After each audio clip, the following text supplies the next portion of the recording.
Good morning, everybody, to the Lane County Board of Commissioners meeting for February 25th, 2020. I want to share a few things before we get started. We are missing one particular commissioner. Unfortunately, he has a family emergency and is unable to attend, so he's excused today. If he can call in, that'd be great, but it may not occur. We have 3 time certains today, one at 10 a.m., 11 a.m., and 1:45 p.m. And we do have one exec session either in the morning or the afternoon. It's only about 10 minutes, so we'll do it in the morning if we have enough time before our noon break. So with that, I believe there is one adjustment to the agenda. Commissioner Burney?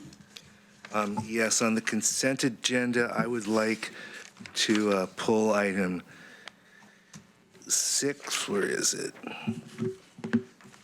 I apologize. That's 6B1. I knew the chair knew. I'd like to pull item 6B1 from consent agenda so we could discuss it separately. Very good. Any other adjustments to the agenda?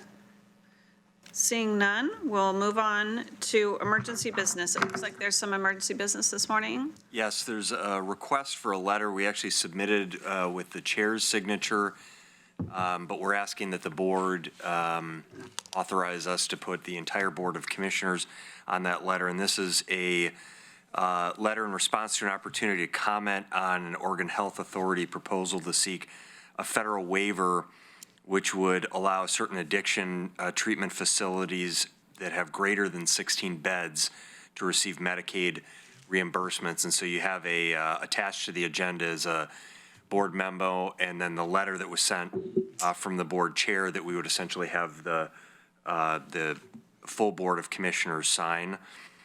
And so we are, staff is supporting this, and it's just a timely item that's come up and an opportunity to provide that comment that we wanted to bring it forward to you today under an emergency item.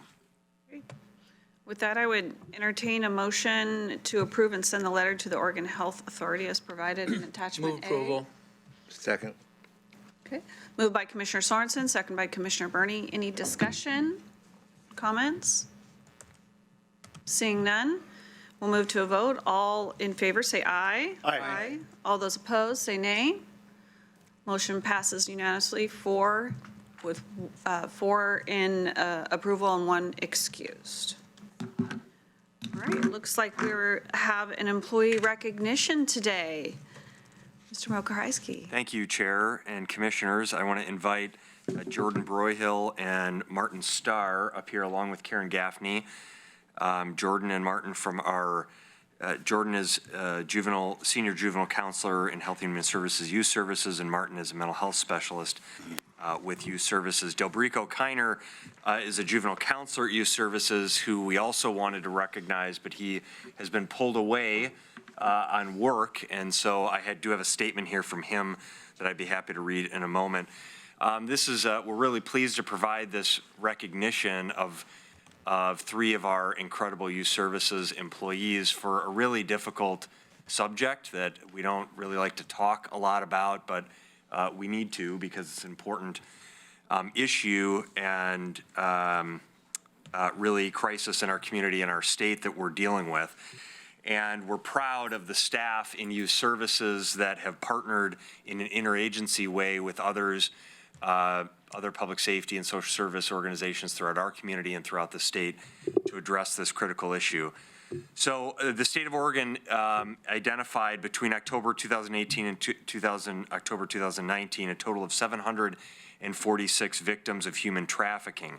Lane County had the 3rd highest number with 122 victims of human trafficking during that period of time. Thanks to an interagency team that Jordan and Delbrico and Martin participated in that was comprised of law enforcement and social service professionals, the sex trafficking ring responsible for those cases was broken up. Arrests were made and hundreds of potential cases of trafficking were prevented as a result of that work. And we're really proud that these Youth Services employees were recognized for their role by Attorney General Ellen Rosenblum, and they were recently awarded the Youth Services, the State of Oregon's Team Impact Award. I'll just read a quote from the Attorney General when this award was presented Friday, January 10th at the Oregon Department of Justice office in Portland. And the Attorney General said, human trafficking and the exploitation of minors sadly affects every corner of Oregon. The individuals and community members we are honoring on Human Trafficking Awareness Day represent the courage, trust, and strong interagency partnerships necessary to help keep our most vulnerable Oregonians, especially children, safe from traffickers. The other partners that were involved in this effort included in the award were local child welfare, the local child welfare office, the FBI, the Eugene Police Department, and the Albany Police Department.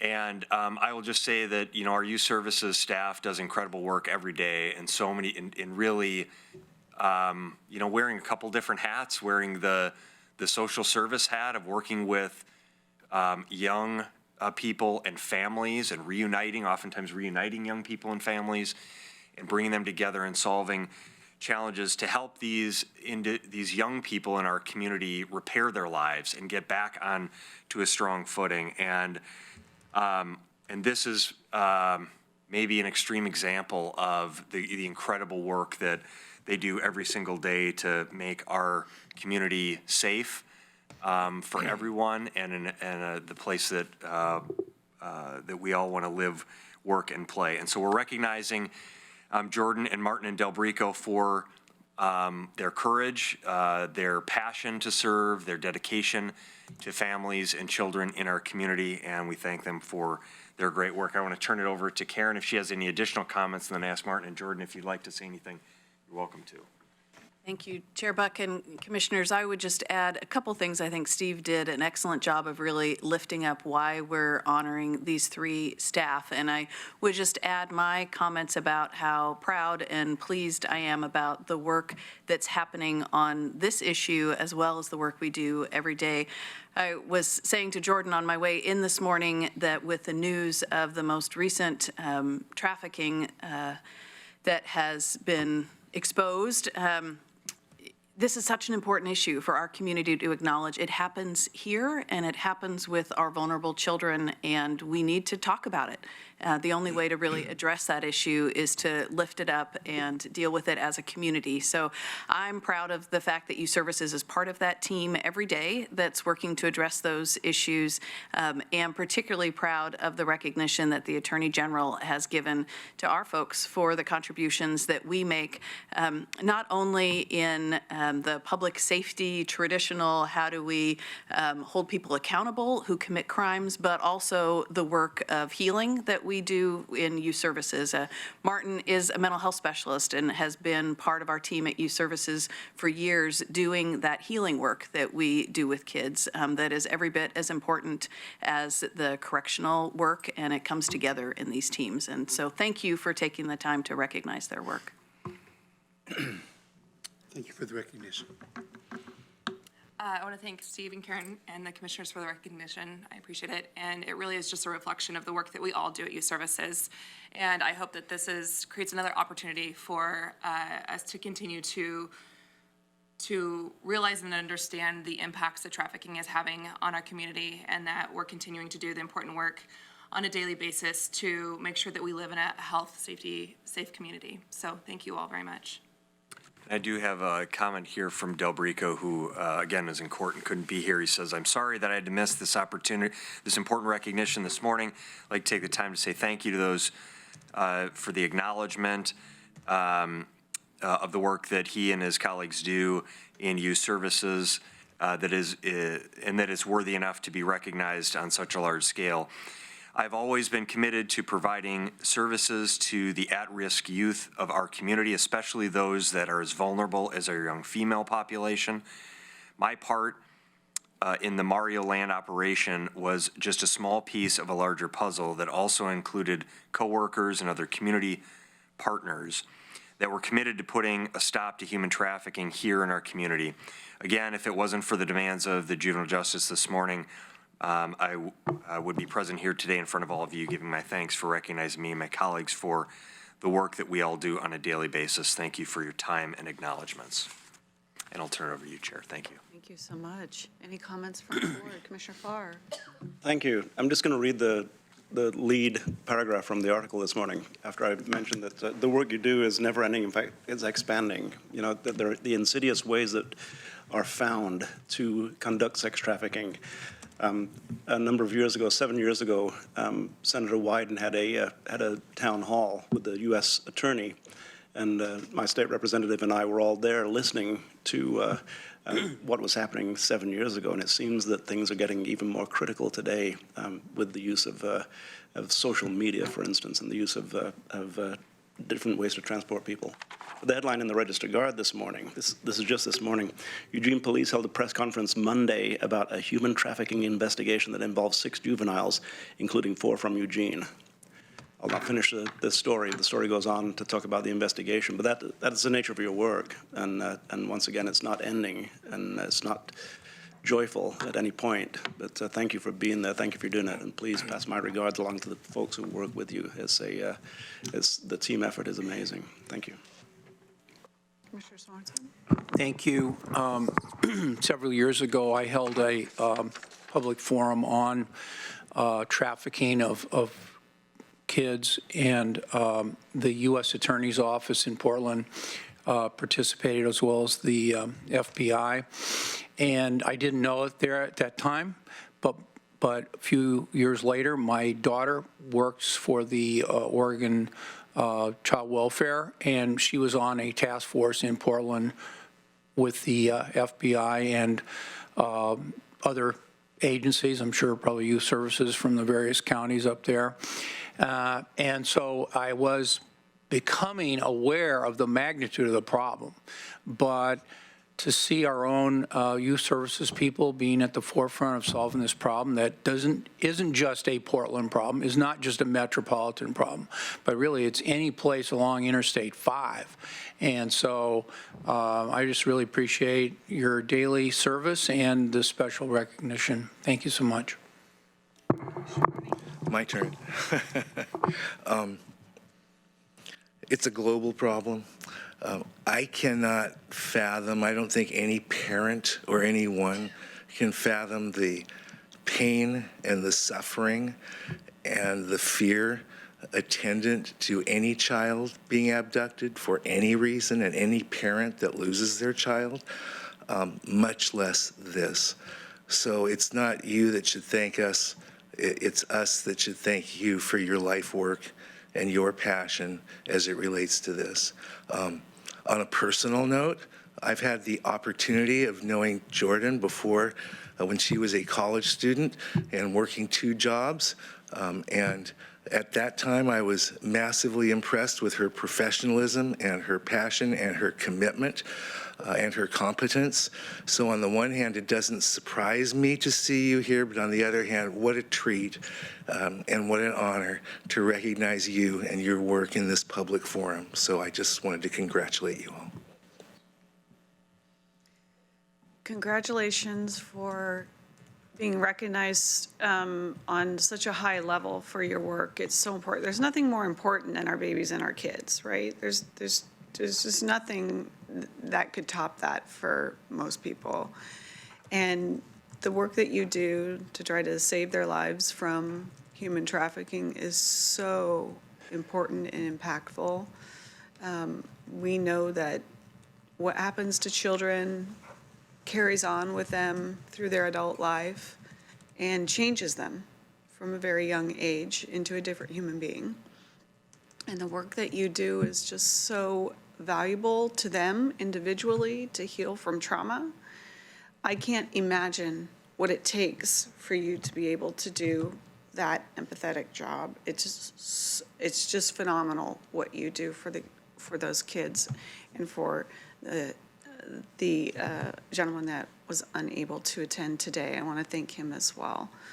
So congratulations, and I can only concur wholeheartedly with the rest of the commissioners up here. Thank you.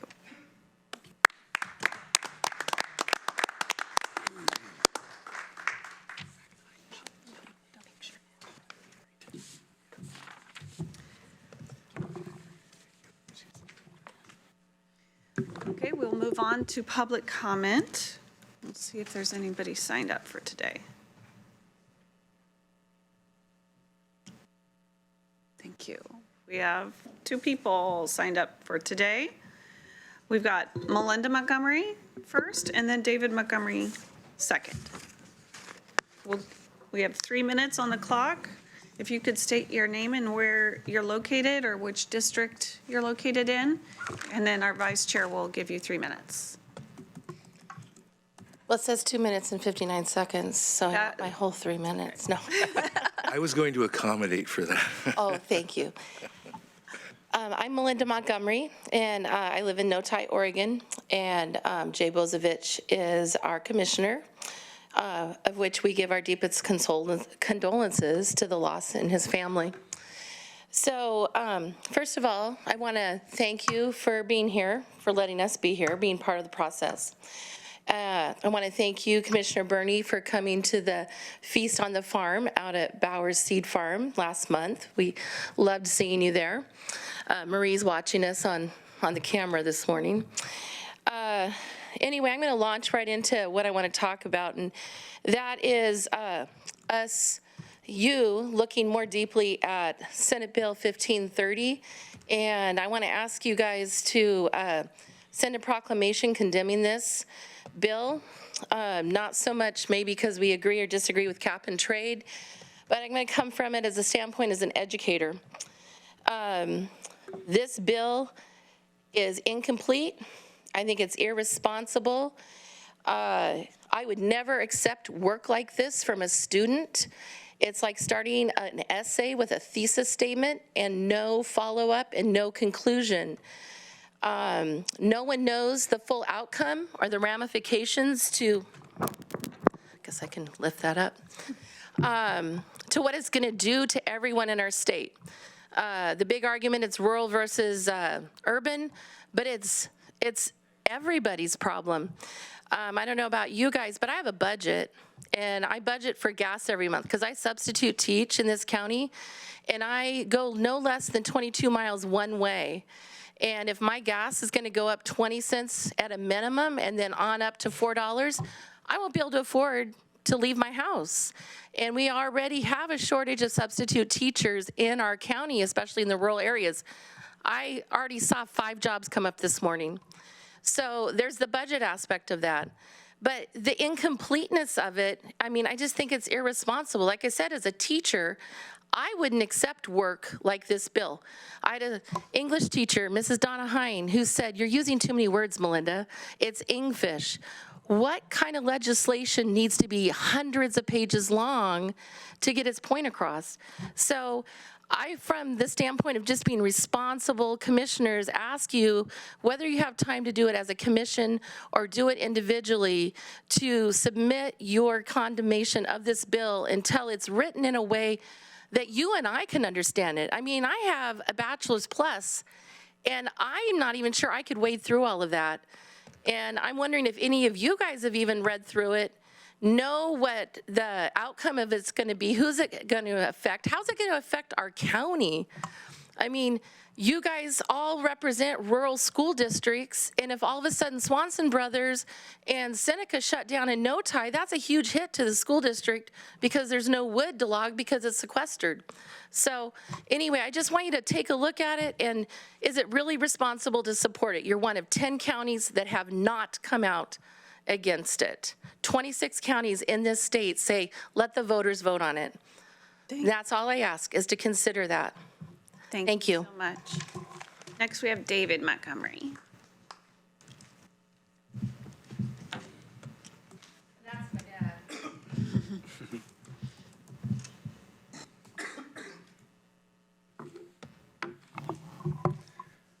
Good morning. I'm David Montgomery. I'm from Notai, Oregon. I'm a lifelong timber operator, landowner, forester, logging engineer. I'll be 80 in a couple of weeks, so I figure I'm kind of on the downhill now, but I'm still the father superior of our timber business. I talked to Jay Bozovich yesterday, and he'd informed me that he had put forth a personal resolution and ask the other commissioners to do so also. And I'm going to ask you if any of you have done that. Have you read his resolution? I have not. You have not. Well, what this boils down to is one of the things my daughter pointed out was that it's a very complicated issue. It's become a political issue, and it shouldn't be a political issue.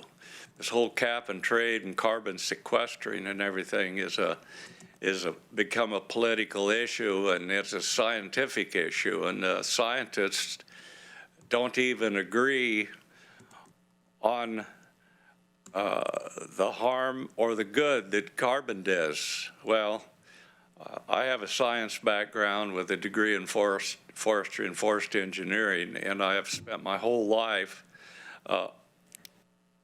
I guess you'd say it's taken a big chance. We plant trees and it takes a lifetime to grow. Fortunately, I've grown through to harvest at least one rotation of timber, but we continue.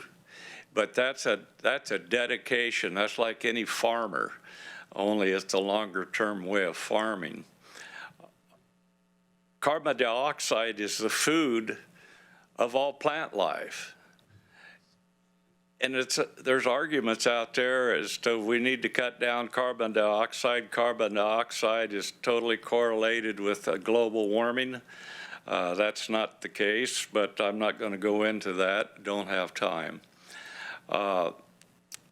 In Jay's resolution, he pointed out the shortcomings on these measures brought forth by the Oregon House and the Oregon Senate.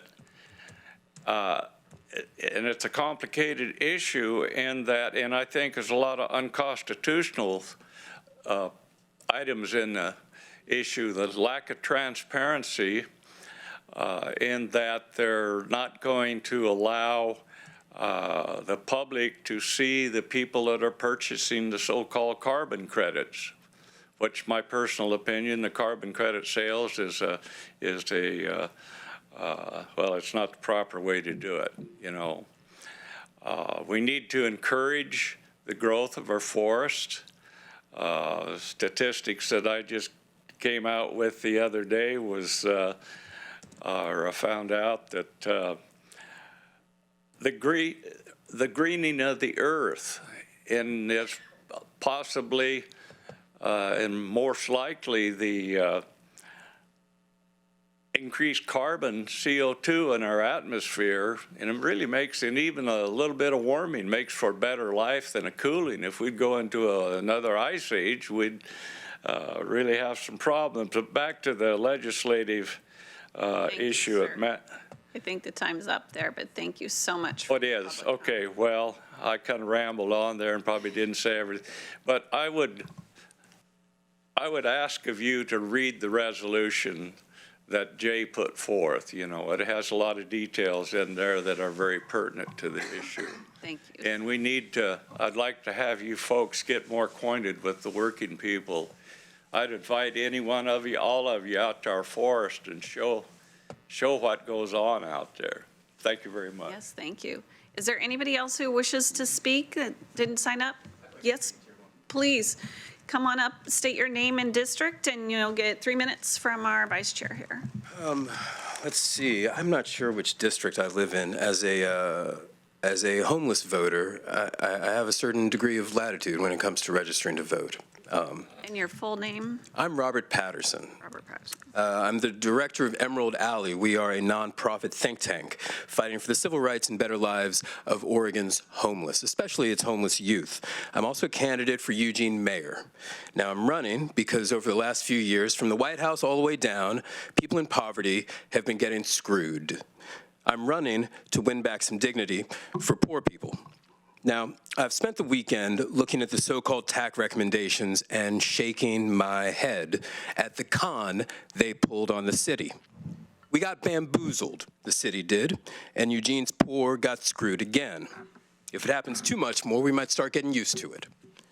2020 marks 30 years since the death of Ryan White, and also 30 years since Congress passed the Ryan White Care Act, whose programs continue to be the largest federally funded program for people living with HIV/AIDS and in danger of losing their housing. 25 years ago, the FDA approved the first protease inhibitors, instrumental in turning back the tide on HIV/AIDS. A 40-year-old diagnosed positive in 1995 was an odds-on favorite to survive, and indeed many have. But the challenges of living with HIV/AIDS have forced many of them to the street, including right here in Eugene. It's not just HIV/AIDS. Eugene's elder homeless suffer from a host of chronic conditions: cardiopulmonary disease, cancer, liver disease, kidney disease, and a panoply of neurological and behavioral disorders. I'm a bit of a population studies nerd. I enjoy looking at demographic trend forecasts. Last year, the Population Research Center at Portland State University put out a 50-year forecast of Lane County, and you'd better believe that the takeaway from it is our aging population. And what's true for the sheltered is true for the street as well. You'd better believe that Eugene's elder homeless population is growing fast and that they have needs and vulnerabilities that require special care. Therefore, my organization, Emerald Alley, is calling for a permanent supportive housing project directed towards housing our elder homeless and combining that housing with medical care coordination and specialty clinics to support their rehousing and their valuable futures. The homeless emergency is real, and it is present. What remains is how resilient we are in responding to it. Thank you. Thank you very much. Anybody else here to comment? Please come on up and give us your full name and district, and we'll give you 3 minutes. My name is Mindy Blanchard, and I live off of Barger Avenue. And I would ask that you do read Jay Bozovich's proclamation. It's very concise. Whether you are for or against cap and trade, this bill is badly written. We need to be able to vote on it as a citizenry, not be passed in emergency through the legislature. So whether you are for or against, I just ask that you please make a proclamation either individually, as individual commissioners like Jay Bozovich did, or as a unit, to please vote against this through the Senate. Thank you. Thank you. I think that's everyone left in the room. I'll do one last call. Okay, seeing none, we'll move to commissioner comments and remonstrances to public comment. Anybody wish to speak? Commissioner Farr. Thank you, Chair Buck. And while Mr. Patterson is here, thank you for your testimony. I've heard you before. You testified at the Poverty and Homelessness Board perhaps 2 months ago. And a very similar statement. Excuse me. Efforts are underway. You know, the recommendations from what has been called the TAC study are being worked on, and new positions have been added between the city and the county that really are progressing us in a positive direction. I'd like to invite you, and I'll send you a specific date on this. March 16th is the next meeting of what has been called the Shelter and Supportive Housing Development Committee of the Poverty and Homelessness Board. That name is going to be changed, and the committee's charge has been renewed as of yesterday. A recommendation is going to be sent forward to the board. It's going to be called the Shelter Stakeholder Committee. It's going to be between 11 and 16 members, 4 of whom represent the cities of Eugene and Springfield and the Poverty and Homelessness Board, and Lane County, of course. And the balance will be chosen from stakeholder groups such as outreach groups and unhoused, members of League, if you're familiar with League. So keep an eye on that. I'm going to be talking a little bit more about it later on in this meeting, but I wanted to catch you before you left because March 16th is the date on this. I would love for you to be there. Audience participation is invited by the chair of that committee, and there'll be an opportunity for you to listen and participate at a certain level. So thank you for being here today. Any other comments? Commissioner Sorensen. I just wanted to thank everybody that spoke today at the public comment, and I haven't read the resolution that you referred to, but I will do that. And I also appreciate the gentleman that just left, talking about problems with homelessness, and I agree that we should be continually working on trying to find solutions to that problem. Thank you. Commissioner Burney? I did read Commissioner Bozovich's email and his proclamation and every word of it. I'm not saying yay or nay. I just wanted to let you know I did my homework. I would also like to say that I am not an extreme advocate, either pro or against all legislation pertaining to anything, because we have also had requests to just blanketly say no to anything cap and trade. Just a bit of a context, if I may, in that I had a very successful business that responded to new markets that were created by a different version of that in a different state.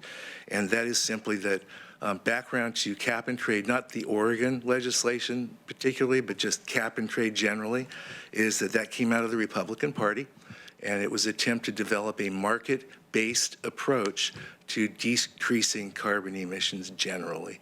It tended to lead to utility companies expanding what they call their renewable energy portfolios as part of the mix of the energy that they provided.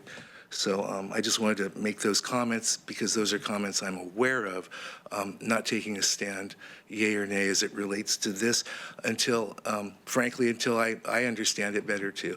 Because I will look at, personally, I'm only speaking personally, I'll look at any particular legislation.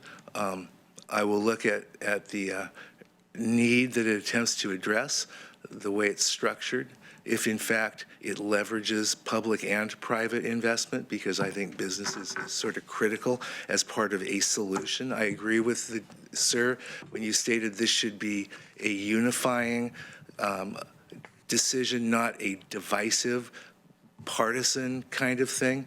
And I just wanted to make those comments out of respect to the people that provided the public testimony.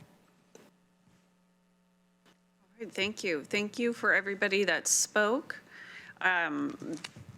Regarding the cap and trade legislation, that usually positions like that funnel through our legislative committee, so we'll see if they take that up. And regarding the housing conversation for Mr. Patterson, I must concur on many of his items. We need permanent supportive housing, not only for our homeless elderly, but also for many other populations. And we are working very hard to getting 350 permanent supportive housing units, which many are in the queue. We're not there yet, in my humble opinion. We will need much more than 350 permanent supportive housing units. So I look forward to continuing to work on how we as the county can be a leader in providing those homes. Any other remonstrances, comments? Okay, we'll move on to the consent calendar. Oh, did you have something you I wanted? was just thinking. Okay.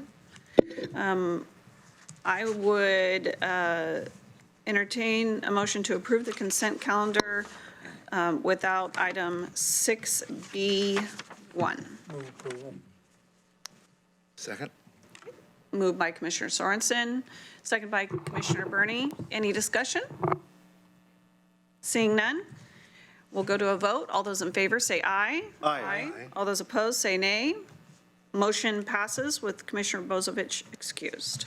We'll move to item 6B1, Health and Human Services, Order 02022502, in the matter of adding one part-time .8 FTE physician, two full-time 2.0 FTE nurse practitioners, and one full-time 1 FTE medical assistant in Fund 286 within the Department of Health and Human Services. And with us is Karen Gaffney, our Director of Health and Human Services. Morning, Chair Buck and Commissioners. Sorry for the lengthy title. It is descriptive, but not brief. We come before you today with the opportunity to establish some regular status positions in our community health centers.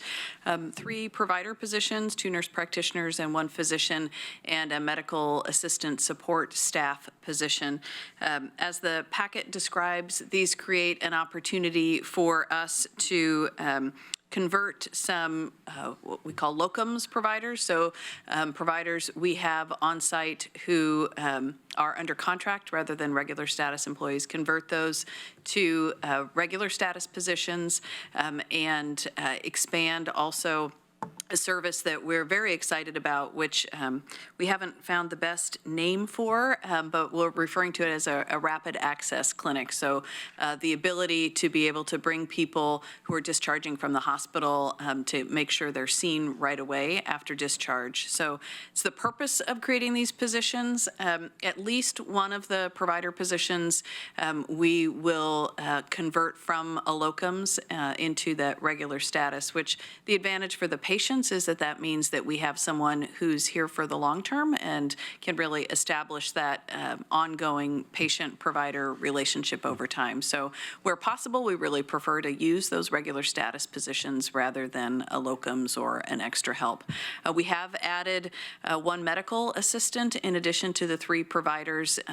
After doing a thorough analysis of what the support staff positions, I know we've talked a lot with the board about always wanting people to operate at the top of their license. So we want to make sure that we have, in this case, doctors and nurse practitioners doing doctor and nurse practitioner work. So we've done an assessment of the teams that we have where we can slot these providers in where a locums has been before. We don't need any additional team members. And we did conclude that we need 1 additional medical assistant in order to provide adequate support for bringing in these 3 positions. So that is the item we have before you today. And I'm happy to answer any questions you might have. Any questions? I guess it's incumbent, I'm sorry. It's incumbent. First, I want to apologize for the late flagging that I would call this. So I'm really sorry for anyone whose schedule it inconvenienced. And I think I provided the questions I was going to ask, and I don't think they're a surprise, but I've had enough input that I'm going to ask, and I appreciate Karen or whomever the response. So you talked about one of these moving from locum, and for the sake of everyone else and my own naive sake, locum? Sure. Commissioner Burney, would you like me to give you a little bit of background on those positions and how they function? Would that be I'm helpful? presuming that's contracted out positions, but please. Certainly. So, Chair Buck and Commissioners, in the medical field, sometimes we talk about traveling doctors or traveling nurses. There are companies out there whose sole business is to connect up providers or nurses who want to do short-term stays in a community with clinics who need them. So sometimes we might contract to bring someone in to cover a medical leave where we know someone's gone, or a vacancy, or if we're having a hard time recruiting to fill a position, we might use a locums. And the time really could be from 3 months to a year. There isn't a cutoff on how long you could use a locums, but it is someone whose intention is to drop into the community for a while, provide those services, and then move on to their next community. Sometimes we're able to have those providers fall in love with us and they want to make their home here in Eugene, and we're able to recruit them to move into a regular status position. And so I believe that will happen with at least one of these positions. Regardless, we will no longer contract for someone from out of the community to come in to do those services, but instead have someone who makes their home here in Lane County. May I continue? Just with thanks, which is a good thing in my opinion. I also want to share before I ask any more questions that you may encourage people to practice at the top of their license, and right now I'm practicing way beyond the top of my license. So in the net, it sounds like one of these positions will go from contracted out to a permanent employee position. Are the other positions new positions, or are they also sort of administratively changing the structure? That's a good question, Commissioner Burney. We don't use locums for nurse practitioners, so there isn't a situation where we have a locums nurse practitioner who we would convert. What we are paying close attention to is making sure that our ratios are appropriate for staffing those positions. And also what I will tell you is that it's helpful for us to always be in a recruiting mode. So that's why I'm being a little vague on whether one or two of these positions will end up converting, because I think we're still determining that, just to be perfectly upfront. We know at least one of them will be, and then as we open this new clinical function, that's a piece that's coming online as well. What I can assure you is that we've done the look and what the support staff needs are for those, and we have that covered for those teams. I'm going to get back to that, but so these are 3 net new positions? They are new regular status positions, however, of the 3 providers, I assume we're talking about, not the medical assistant. At least no more than 2 of them would be net new. We know for sure one that has been a locum, so we've had a provider working in our clinics in a particular set of exam rooms. That is going to become a regular status position, so I would say that's not net new. Okay. And my last question pertains to what you anticipated, which is you and we have heard feedback that some don't believe that there's adequate support for these positions.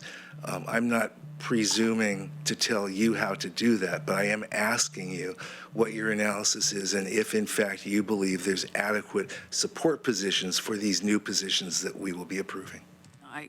Commissioner Burney, I appreciate that question, and we have looked at that a couple times now before we brought this to the board to be sure.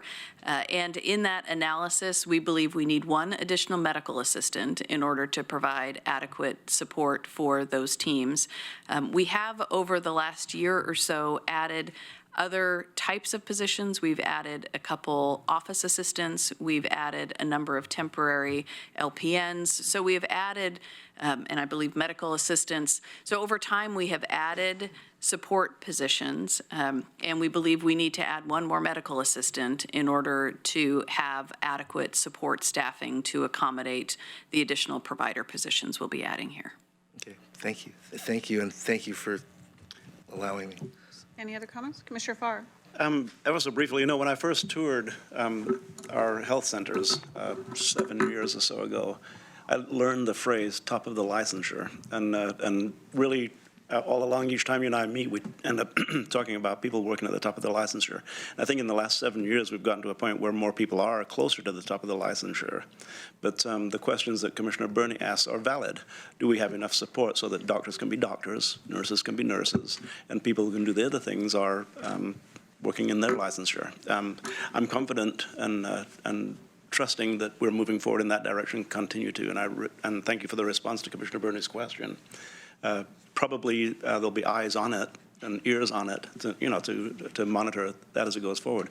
But we're adding 3 new staff positions, 3 new represented positions, and positions that 1 at least had been contracted out in the past. Bravo, it's wonderful. I do have a question, though. You talk about recruiting, and particularly people with licenses, doctors, nurse practitioners, dentists, soon more dentists, we hope. And really we have difficulty with that. In other communities, residency, local hospitals have residents. What's the state of residency in Lane County? Does Peace Health have residents? Chair Buck and Commissioner Farr, we do not have a residency program that's housed here in our community, and we absolutely have had that conversation for a number of years about how that would benefit our ability as a community to recruit not only our clinics, but all of our primary care clinics in the community.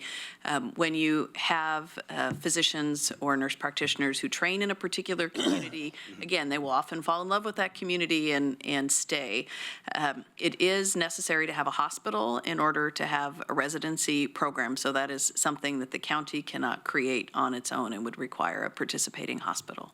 And while I'm not an attorney, I did know the answer to that question before I asked it. That being said, in Lebanon, there's the Western University, which is turning out osteopaths, which are licensed physicians. I guess they're doctors. The sooner we can get residency here in Lane County, the sooner we'll have people come in and fall in love with the place they are and bring their professional licensure to our community. When we hired Mr. Mokrajski, the only reason we hired him is because, well, never mind. But that being said, all eyes are on residency also, and all ears are on that. I wish we could move forward at one of our hospitals and have a residency program. Thank you. Good. Any other comments? Commissioner Sorensen? On this topic of developing more medical education, what could the board do to lead on this issue rather than, as you put it, we've had many conversations over many years. What could we do to move beyond conversation?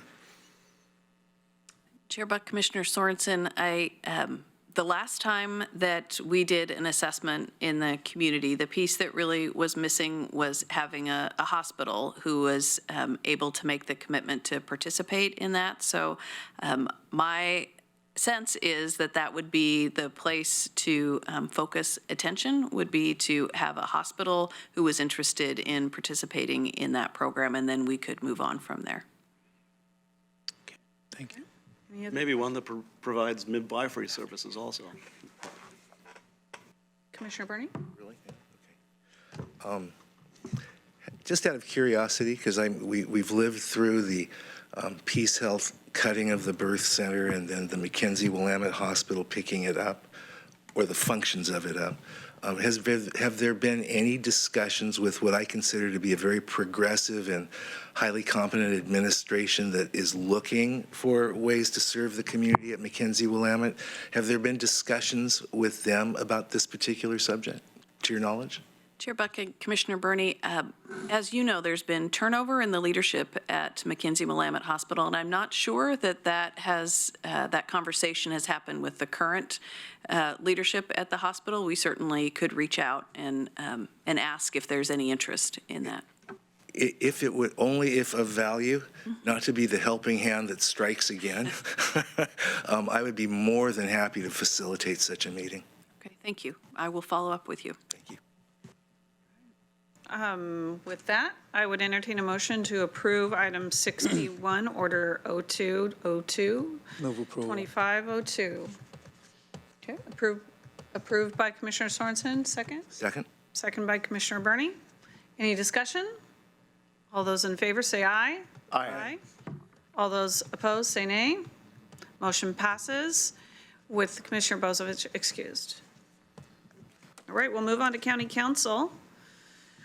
I believe we have Andy Clark here from County Council. Are there any announcements, or shall we move into item B? No announcement, Chair. Okay, so we'll move to item B, which is a discussion notice of cancellation of second reading and public hearing of ordinance number PA 1380 in the matter of the Eugene Springfield Metropolitan Area General Plan to adopt amendments to the Eugene Airport Master Plan and adopting savings and severability clauses.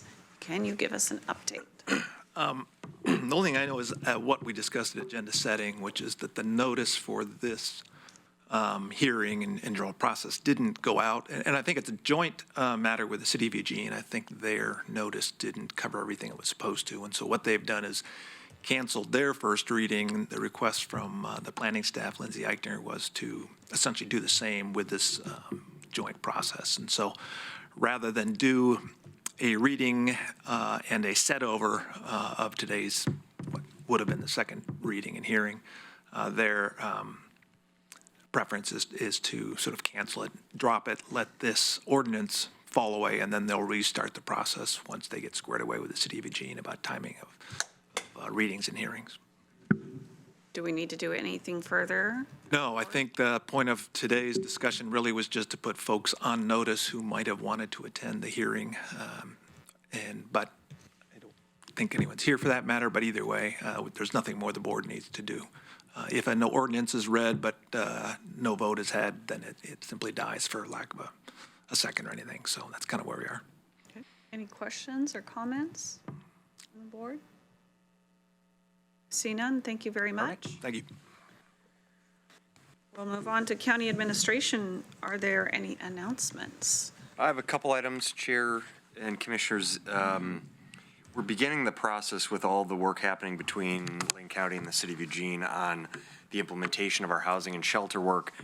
I've talked a little bit about how there's a lot of time and effort and money that's going into implementing all of the recommendations from the TAC report.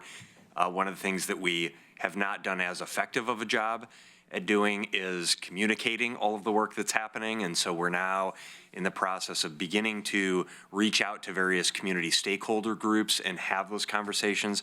The interim Eugene city manager and I on Friday met with the Eugene Chamber Local Government Affairs Committee and shared with them, and we had both Karen Gaffney and Laura Hammett from Karen Gaffney from Lane County, Laura Hammett from the City of Eugene, and Sarai Johnson, who is our new housing and shelter strategist, joint housing and shelter strategist for the city and the county. We're all in attendance, and we provided an overview. We really started at the October 2018 Camp 99 effort as being this sort of catalytic event in the community that created this opportunity for the city and county to come together and respond. And that since that time, we've had the adoption of the 10 TAC recommendations by the Board of Commissioners and the City Council, and all of this work that has since happened. So that was very well received and robust discussion, full room of folks. They were very supportive of the work that the city and county are doing and very appreciative that we're doing it in partnership together. And a number of great questions there. And so I just also want to let the board know that we're going to continue that outreach, both the interim Eugene city manager and I, as well as Sarai, will be getting out to various groups, Rotaries and Kiwanis and City Club, to share that message on behalf of our governing bodies. So that's happening.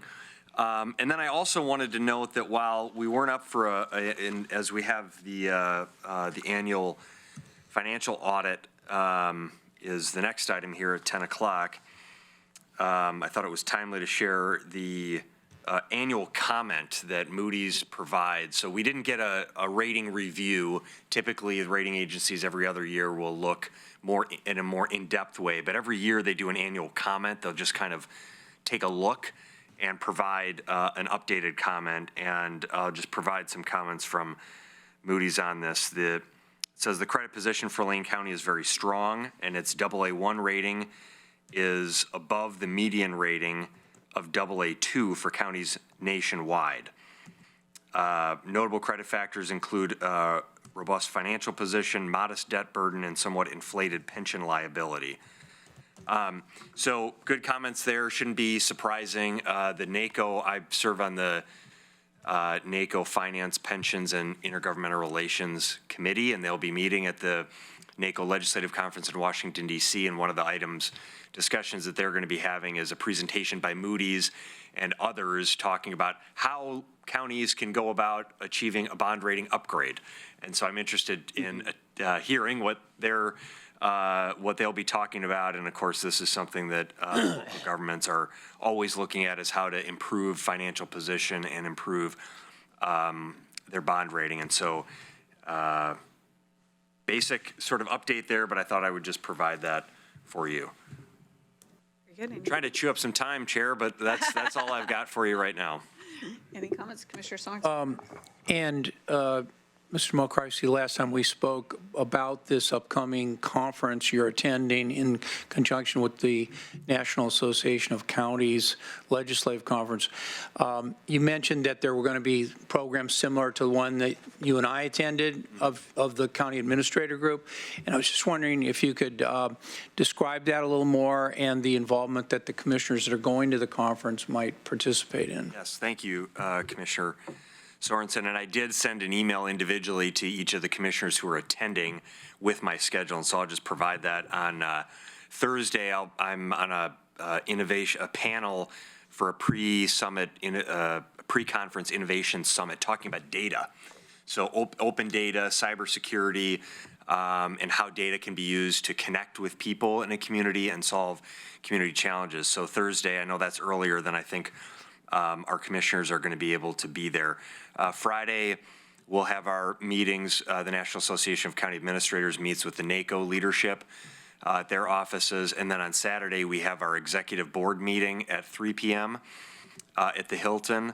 And then Sunday is what you attended last year, Commissioner Sorensen. At each of the NACO conferences and the ICMA conference, the National Association of County Administrators hosts an idea exchange, and it's really it's usually around 100, mostly county administrators, assistant county administrators, some commissioners attend, and it's sort of a bit of an open forum. We have items that we discuss, things like housing and shelter and public safety and broadband access and data security and those kind of things. Things that are of interest really to counties throughout the country, but it's sort of an open discussion rather than a set panel presentation. So that's a great one to participate in on Sunday at the conference at 3 p.m. And then following that, we'll have sort of a networking opportunity there. And I know commissioners that are attending have your own meetings set up and various things, but welcome anyone who is there to participate in any of those NACA events. Thank you. I do think it's worthwhile looking over that schedule because there's several things going on at that conference. The first is the conference itself, which is the NACO Legislative Conference. And last year I attended programs on the census. I think that would be a really great topic given how we're winding up with not only preparing for the census, and encouraging people to be counted, but also when does it come out and in what form does it come out and how can it be used for the benefit of counties. And another one that is not maybe on the list, I think, but that's the breakout sessions. There's breakout sessions and subgroups that include large counties, and Lane County would be considered a large county for purposes of breakout. Women in NACO is another big section of NACO. The Republican subgroup, which I have never attended, but the Democratic subgroup, which I have attended. So there are different breakouts. There's Western, there's regional breakouts. And so really, there's a lot of programs that you can attend that are going to put you in touch with people.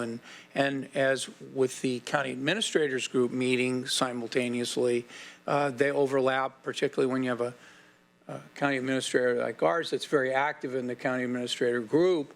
That's another high level group of programs that you can get invited to and go to. So anyway, I hope you guys enjoy your voyage. Thank you. I look forward to going. Commissioner Bernie. A couple of things. First, I heard a rumor that, I don't know if it's true or not, but that the county administrator of Lane County is the president-elect of the entire National Association of County Administrators. Is this correct? That's what I'm told. Congratulations. I do have a question because I've heard on this Board of Commissioners multiple times Moody's and bond rating. So I do have a question regarding that. Obviously, it's a good thing, and it suggests that our county is managing its money properly. What does that do for the county other than give us a cheaper interest rate when borrowing money? Yeah, I think to me it means two primary things. It is a universal reflection. It's a third-party rigorous evaluation and universal reflection on the financial health of an organization. And I feel that that does have value, and particularly in terms of the trust and credibility that public organizations have in their own communities, so that taxpayers and residents can look and go, oh, there's this third-party credible stamp of approval on this organization that collects and spends my tax. And I meant to preface my question with saying, yes, that level of credibility. Yes, the credibility as appreciated. well as the lower, I mean, What the it does for practical us. thing that Yeah. we should all care about is the lowering of the cost to issue debt. So anytime we go out on a project and take debt out for building, we've done pension obligation debts and facility improvements or construction, it lowers that cost. Does it impact, take the Justice Center potential bond request? Will that impact the interest rate that residents would spend? Yes. Okay.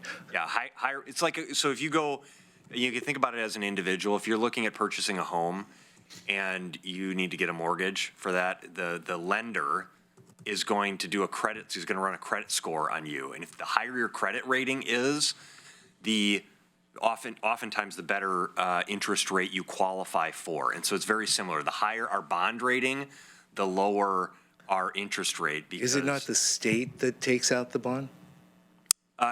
Well, the state, for the $90 million match portion, but for the portion, the local portion, we would take that, we would issue debt for that. I would recommend that as an asterisk, that be something that is incorporated into communications when we discuss that, because all it does is speak to the county's credibility. And then, of course, the other comment I wanted to make about that was we got, thanks to prudent management, we did receive that third-party rating. But sadly, what that means is we've made draconian cuts in things like Sheriff Patrol, in things like people in the assessor's office that can, in fact, assess what is happening currently with property and tax appropriately. So I see there being goods and bads. We have to manage the money we have, but there are also implications that aren't so great. No, that's a really critical point that you're making, that it's really important that we make a distinction that when we say we have a high credit rating, that's a reflection, as you're saying, Commissioner, of how responsibly we manage our resources. Right. It's not a reflection of the level of services we provide. So it's absolutely, we have to say, great that finances are being managed appropriately, not so great that we're under-resourced in some critical areas that the community relies on. That was exactly my point. Thank you, sir. Thank you, Chair. Commissioner Farr? Ms. Mokrowski, we're out of time, so stay tuned. I will make my comments later. Very good. All right, we will move on to item 8B, Order 02-02-25-06, in the matter of presenting an audit of the local option tax levy fund that supports jail beds and youth services for the fiscal year end June 30th, 2019, and results of the comprehensive annual financial report. We have with us Robert Tintle, Lane County's Financial Services Director, and if you could state your guest's name and please proceed. Great. Thank you, Chair Buck. I am pleased to be here this morning with our team from Moss Adams. They're our independent accountants, and we have Jim Lanzarato and Kevin Moeller-Laley, and they're here today. And we have two parts to present to you today. The first is the results of our jail levy audit, and so we'll have a PowerPoint presentation with that. Then we'll have an opportunity for the sheriff. We're also joined by Ms. Gaffney from Health and Human Services for Q&A and just any comments that they'd like to make. Following that discussion, which is combined with this, we will also talk about the results of our comprehensive annual financial report for the fiscal year ending June 30th, 2019. Just to recap where we got to for today is on November 26th, Moss Adams actually of 2019, Moss Adams presented their report to the Finance and Audit Committee and to Lane County on the results of the jail levy audit. And then on their report was dated November 27th. Moss Adams also issued their letters regarding the county's CAFR, the Comprehensive Annual Financial Report. On December 5th, both reports were presented to the Finance and Audit Committee, and we discussed it there. And then on December 17th, this board, the Board of County Commissioners on the consent calendar, accepted the CAFR for the fiscal year ending June 30th, 2019, and that was filed with the Secretary of State and also our regulatory reporting agencies that we needed to. So that brings us to today, where now we can present the full results of the levy for you today before the commissioners. As you may recall and know, that part of the bond language measure the language within the jail levy included that we must present in a public forum an independent audit report to the sheriff and the Lane County Board of Commissioners to ensure accountability. So this is why we are here today presenting the full results of the audit there. Fiscal year 19 is the first year of the renewal of the jail levy. As you may recall, in 2013, the Lane County voters approved a 5-year levy, and then it was also renewed in May of 2017 based on the fact that the stewardship of the jail levy, as we'll talk about again today, was proven through each of those years. And so with that, actually, I'll turn it over to Jim Lanzarato, and he'll have some opening comments, I believe, before we begin. Thank you. Yes, thanks for the opportunity to come before you and talk about the jail levy. So as Robert mentioned, you've already received the financial statements and all of our opinions that were in there, and we gave a very detailed report to your Finance and Audit Committee. So today we really want to focus on the jail levy examination results. We also have some financial benchmarks and a presentation to make to you. It's interesting, the audit is really designed to tell you the accuracy of the information in this document. Its main purpose is not necessarily to tell you how you're doing financially. And so today we'd like to do a very high level, maybe a different perspective look at the financial trends here at the county, and they're great in light of Steve's comments about your recent bond rating. So we'll talk about that after that. So anyway, I'm going to turn it over to Kevin and share with us the details of our tax levy examination. Thanks, Jim. Good morning, Commissioners. I'm going to talk about the tax levy. As you know, the past decade, the county lost upwards of $50 million from timber revenues, and a lot of that funding was supported public safety, so the jail services, youth services, and as a result of that, the county went out to the voters and asked for public support of a tax levy to support those services and public safety. And we worked with county finance at the time to come up with an engagement that would help give the public some trust that those dollars were being spent in the areas they were asking for. You weren't taking money from the jail levy and then putting into the general fund. So we went through an engagement. We looked at the levy now funds upwards of $17 million for FY19, and I want to go over the results of that engagement. Really two main areas there. There's the actual financial statement of the jail levy fund, had about $17 million in revenues and expenses supporting jail services and critical use services for FY19. We performed procedures over that. And then we looked at the county's assertions that you said you spend the money on, and we looked at compliance with that piece. So one thing you told the voters is that you were going to take these tax levy dollars and put it in their own special revenue fund, so they're not commingled with the general fund or any other fund out there. And we see that that is still the case as a result of our audit work. We also saw that the county continues to support jail services, youth services with general fund dollars. That's very important to the voters. We saw that continues to be the case.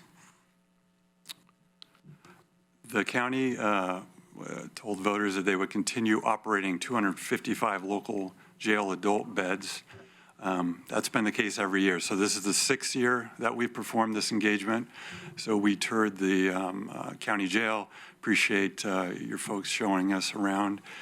And we saw that the jail bed is in operations. We saw that there's counts conducted 3 times a day. We took a sample throughout the year and saw that jail counts are occurring as expected. So no questions there that jail beds are not only being funded, but they're in operations. And then the same thing for critical youth services.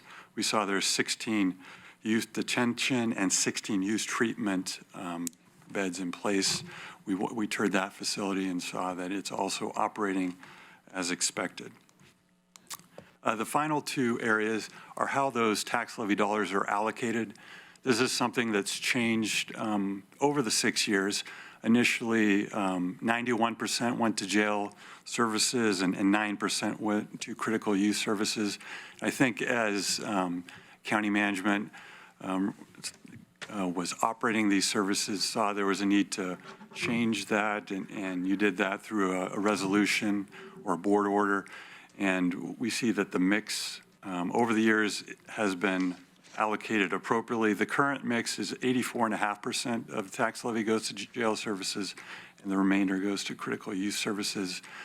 So we performed some rigorous procedures over that, and no question the allocation is meeting your board order.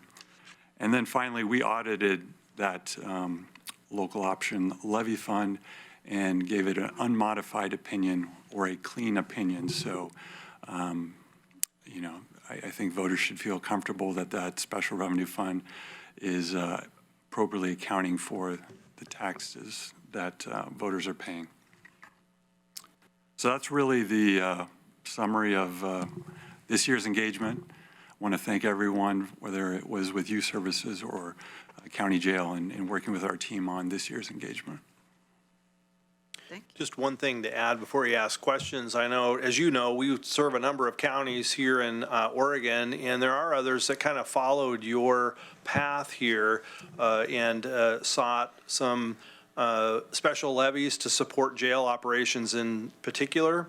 And your desire to have that public transparency and engage someone to do an attest function like we did for you also wound up in their ordinance, which helped them pass that levy. So you've kind of set a trail that's been successful for other counties. We've had some who didn't get their levies passed, unfortunately, but I think that attest and transparency and accountability feature has helped a number of other counties in getting similar levies passed in their communities to solve some real problems. So. Good, thank you. Shall we open up to questions? You ready? Okay, Commissioner Sorensen? I'm interested in something beyond this levy, and namely what you were just getting into, and that is the increasing trend of offering in the 5-year operating levy that the current Oregon Constitution allows local governments to seek funding for specified services, but for up to 5 years.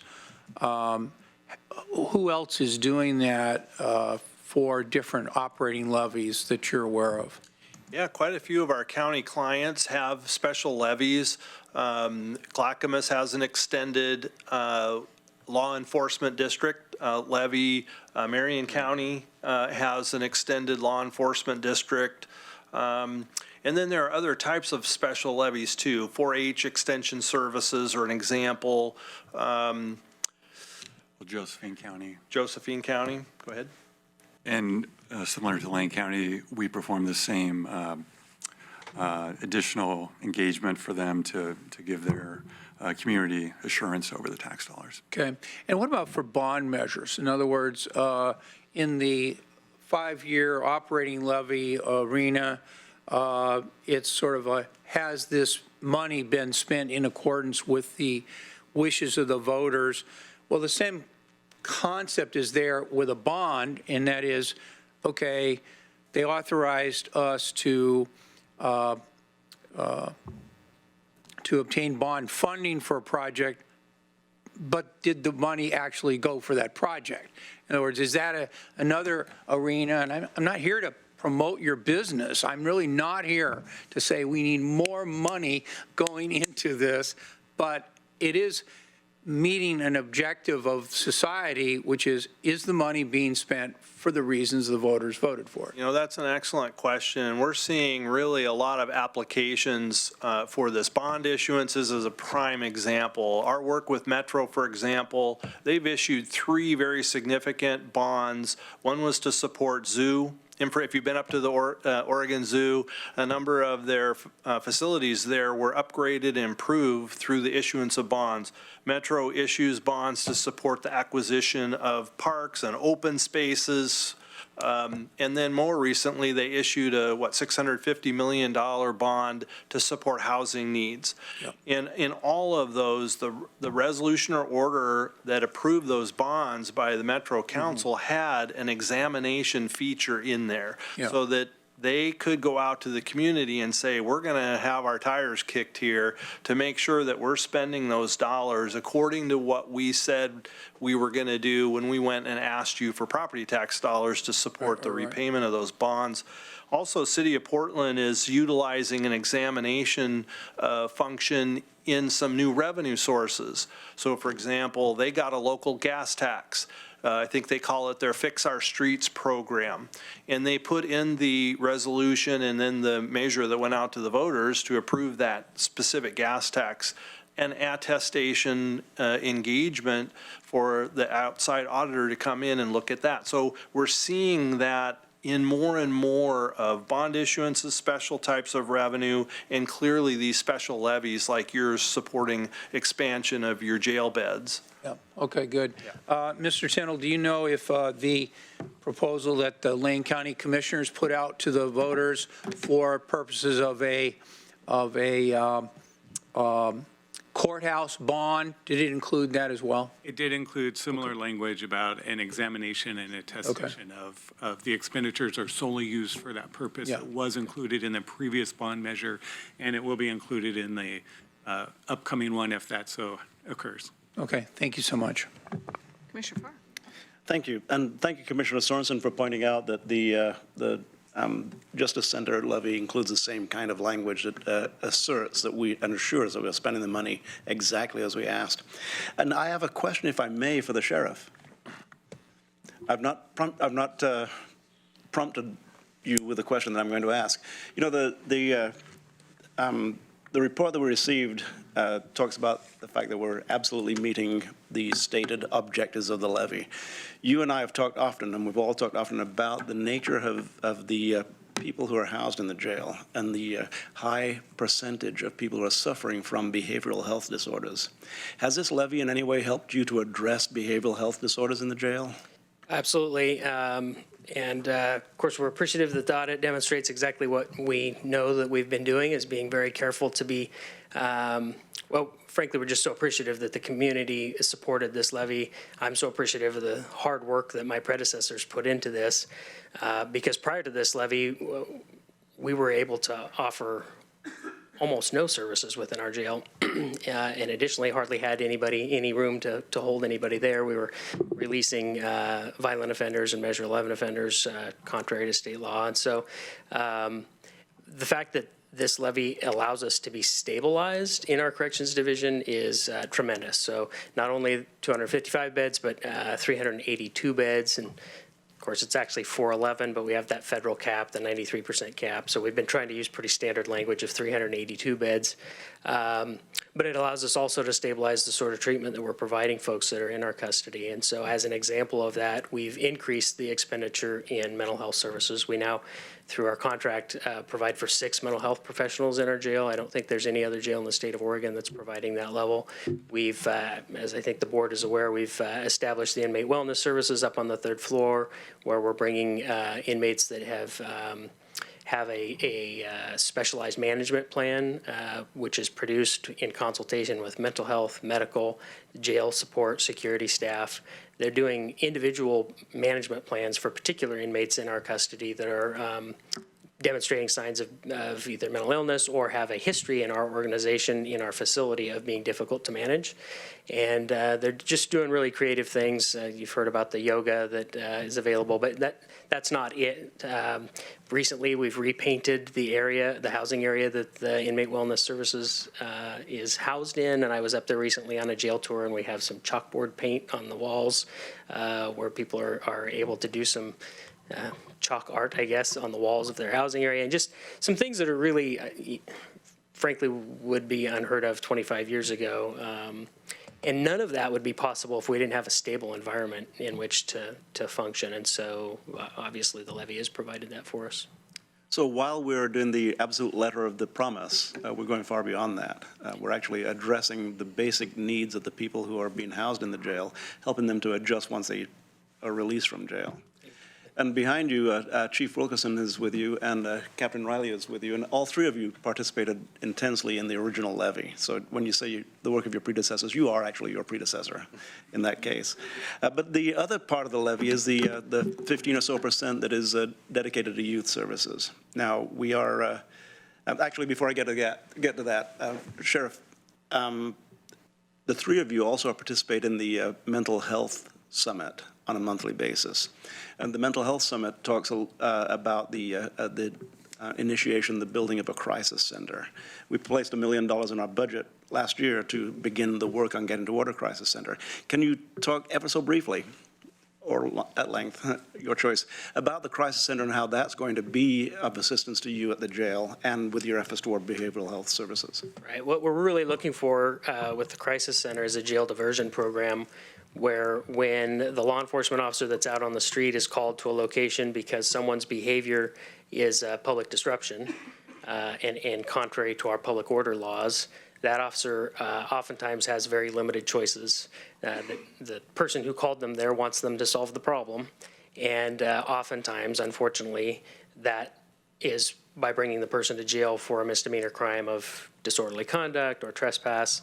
And what we would love to see in our community is a location that, rather than bringing that person to jail and engaging in the criminal justice system, which frankly is not well suited to deal with folks struggling with mental illness, a different environment that is more of a treatment environment that can provide stabilization and connecting the individual with community resources. So it solves that initial problem that the police officer was summoned to. It provides an opportunity of stabilization that's probably more than just a few hours. That's maybe a few days.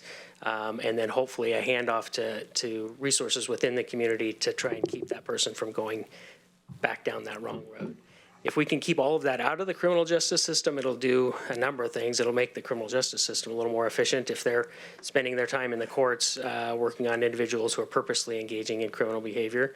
And to be honest with you, the staff in the jail spend an inordinate amount of time, a tremendous amount of time on very staff-intensive management of individuals who are struggling with mental illness and or co-occurring drug addiction. So it's those misdemeanor crime folks who are booked in to our facility, short stay, revolving door, that require a tremendous amount of staff time and energy. It also requires quite a bit of time of our medical staff, mental health staff. All of that's really being invested in a population that maybe really shouldn't be in the criminal justice system, should be in a different system to try and help them with their behavior. You know, it does my heart good to hear you speaking in the same language, basically, as the professionals who provide services at the Mental Health Summit. You and psychiatrists are talking the same language. You and the providers are talking the same language. It really is a treat for me, who I don't know the language as well, other than listen to you.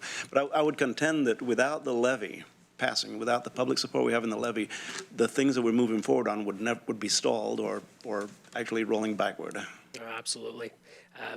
All of us that are seated here remember what it was like to have really a non-functional corrections environment, and it impacts every part of the system. When the Public Safety Coordinating Council was here to present you with an update on that, that's all of the system partners coming together at the Public Safety Coordinating Council, and all of the partners recognize that a non-functioning corrections environment impacts every aspect of the system. So yeah, it's been tremendous for the community. Thank you, Sheriff Harold, and thank you, Chief Wilkerson, Captain Riley, thank you. The other question that I had is regarding the 15.5%, which is for youth services. We're, once again, providing the letter of the promise with 16 detention and 16 treatment beds. The detention beds quite often serve as treatment beds also, I'm aware of that. But Mr. Mokrahayski, beyond the money that we've devoted to youth services through the levy, we're also working on other youth services at the Survey. Could you give us just a really quick highlight of what is happening beyond the levy, that potentially the levy has made it possible for us to even look at this? The youth shelter, you referred to the youth shelter. So we're working in partnership with the 15th Night Initiative, with Looking Glass, with, I forget the other. Whitebird. With Whitebird for outreach, street outreach, and with private investors like Grace Serbu to retrofit one of our currently vacant pods to be a youth shelter facility that would allow, and it's really an incredible model of program that is a very similar, really the same type of model that we're looking at on the adult side, which is a partnership with Whitebird to do outreach with young homeless youth, and then get them connected, ideally with their families or friends or some safe place that they can be rather than be on the street. And if not, that they would have this youth shelter, which is one of our youth services pods, available for a warm bed and services provided to help them get back into a stable position in their life. So Lane County is working on retrofitting the facility to allow for that sort of non-secured function to coexist with the more secured function, and for that to be an inviting environment for young people to be willing to come to and stay with, and partnering with these nonprofit providers and private sector funders. So really, it's truly a public-private partnership that's being provided there. And I think you're absolutely right that we would not be in the position of engaging in those sort of creative models and partnerships if not for as the sheriff talked about, the stabilization in the adult corrections environment, also the stable environment in the youth corrections. Perfect. And and the sheriff mentioned the diversion nature of the crisis, the adult crisis center. Well, the youth crisis center, which is what I call it typically, is also a diversion method, keeping people out of jail, keeping people out of the criminal justice system. Last thing I'll mention, Chair Buck, is that we have a very brave individual among us, that's Mr. Tyndall, who, unlike most people I've ever met, did tackle Kevin's last name and hit it perfectly. So good job. Very good. Any other comments? Questions? Okay. With that, we will move on to the second portion of this presentation, which is the presentation on the comprehensive annual financial report, again, for the period ending June 30th, 2019. And not to steal the thunder, but it also received a clean opinion from the auditors, which is an unmodified opinion. And I believe Kevin will also present and touch on that as well. In fact, if you want to start with that, maybe talk about the reports and where we concluded on the financial statement portion of the audit. Yeah, with the county's financial statement audit, that was issued on the same day as the tax levy engagement, and received a clean opinion, both on the financial statements and then on the federal awards audit that's all included within the CAFR reporting package, as well as our report on Oregon municipal audit standards. There was no non-compliance to report there, so all reports were clean opinion. So really that's kind of behind us, and we wanted to talk about, and don't want to put that lightly because we have other clients that don't have clean reports on their county financial statements, but want to go over some financial benchmarks and take a look at some of the trends over the last several years. One thing I might add on that just briefly is just timeliness. One thing that Lane County does very well, Robert and his team under Steve's leadership, is to be able to get this document out timely. We're still working on issuance of one of our county reports. I won't mention names, but just the fact that they're able to put this together timely so that we're able to do the audit, get it finished, and get it done before the end of the year is fantastic. So hats off to Robert and his team for enabling that timely completion of that. All right, so, one thing that really gets me about governments is that you're down in the weeds. You manage day to day based on the budgetary basis of accounting. It's essentially cash in and cash out. I realize it's a little more complicated than that, but almost it's cash basis. So you get reports on all of the county funds, and you're very focused on what was our beginning balance, what revenues are coming in, how are we going to deploy that, and do we have a sufficient ending cash balance to carry forward. And you don't really step back and say, well, is the county better off? It's fantastic. It's interesting to me that, like, for your general fund, you could issue debt right before year end and pile all that cash into that fund, and it makes you look better off because you don't have to reflect that debt in the financial statements on a budgetary basis for that general fund. So if we step back and say, what if we looked at the county almost like a commercial enterprise, full accrual, all assets, all liabilities, all obligations, and we book those are we better off than we were before? And so we have a series of slides that look at the county as a whole. So these are trends on your revenue side the last 5 years. You'll see that for some of those very slight increases in revenue and a nice uptick here this last year. And there's a couple interesting things there that I observe. One is, first, look at property taxes. You know, the federal timber money was great when it was available to you, but when that resource, as a result of receiving that resource, one of the things that Lane County didn't get to take advantage of was the full amount of the property taxes that were available to you. And after the rules changed on property taxes and that federal money went away, you haven't been able to up your property tax rate similar to other counties in Oregon. And so that property tax revenue number, I think that's around 18% of your total revenues, ridiculously low. And we've got another slide or two that will really demonstrate that. So what does that mean for you? Obviously, Steve mentioned you had to maybe cut services quite a while ago to really bring your expenses in line, and you've had to get creative in the other areas. Look at operating grants and contributions. That's state resources and federal resources. So your team here at the county has been very prolific at going out and finding state and federal dollars to operate. The other area is charges for services.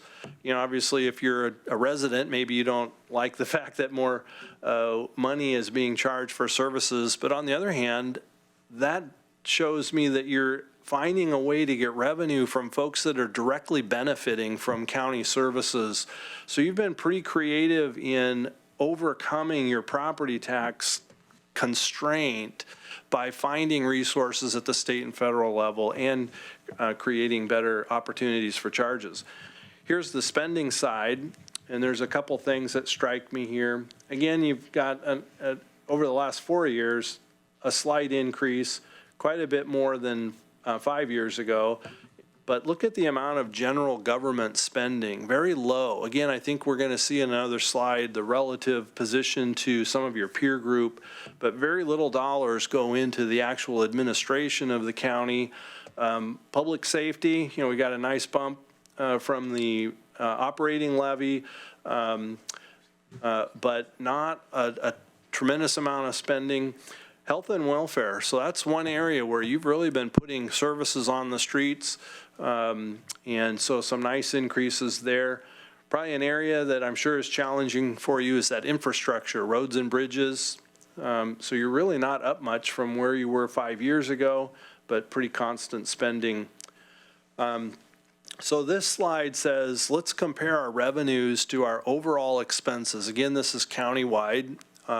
And obviously what you'd love to have, if you're in a growing community, you need to put a little excess revenue over expenses in order to meet the increasing demand. If population is growing, the need for county services is growing over time, you really need some excess revenues over your expenses.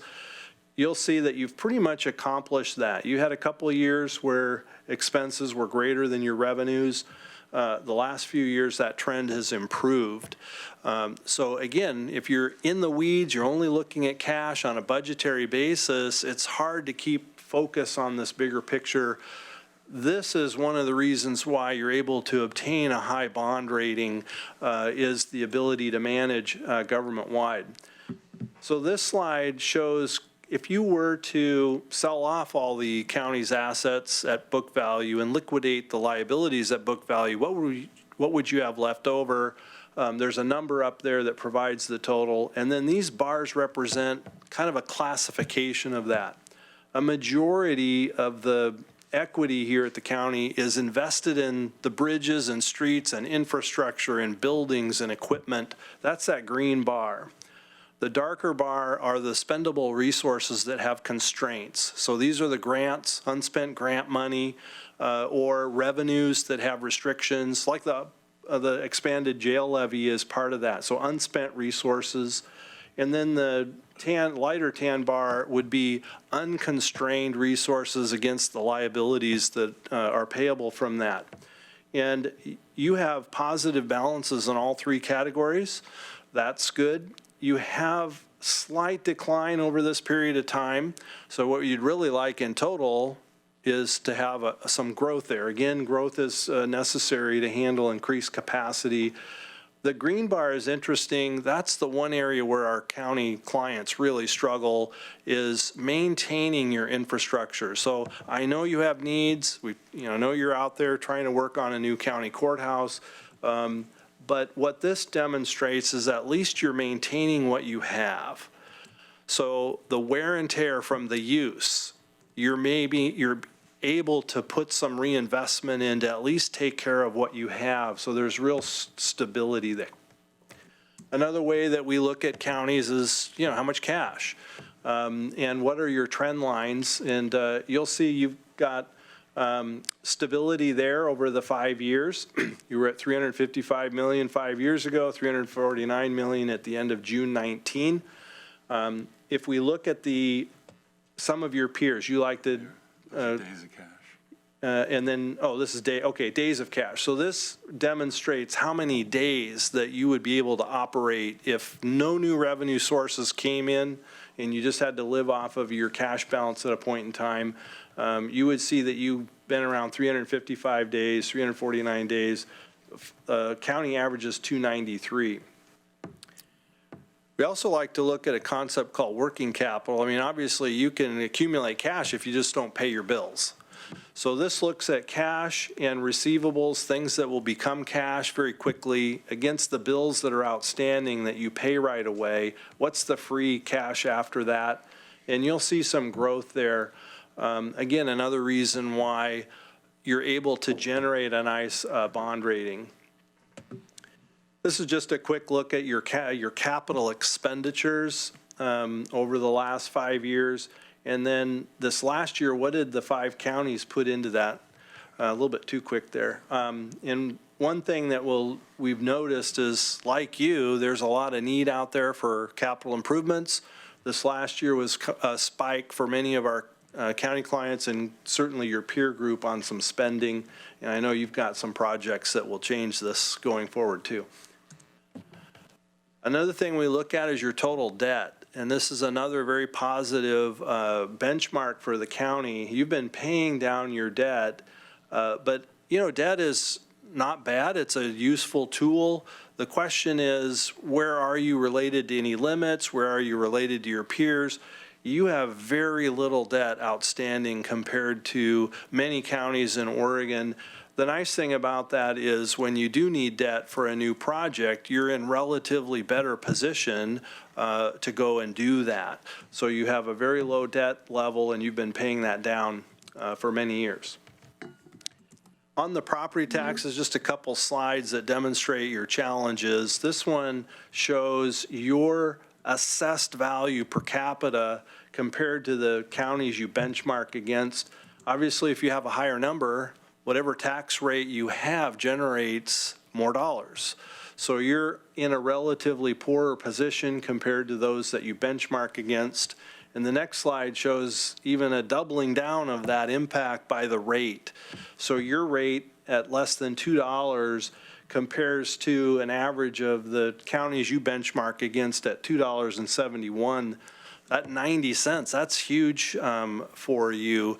So again, your ability to be creative and find ways to deal with that challenge has been pretty phenomenal.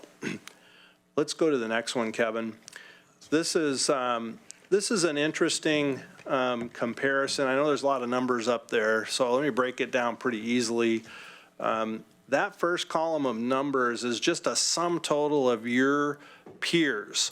And all we really want is that percentage relationship. So what percentage of revenues comes from those different classifications?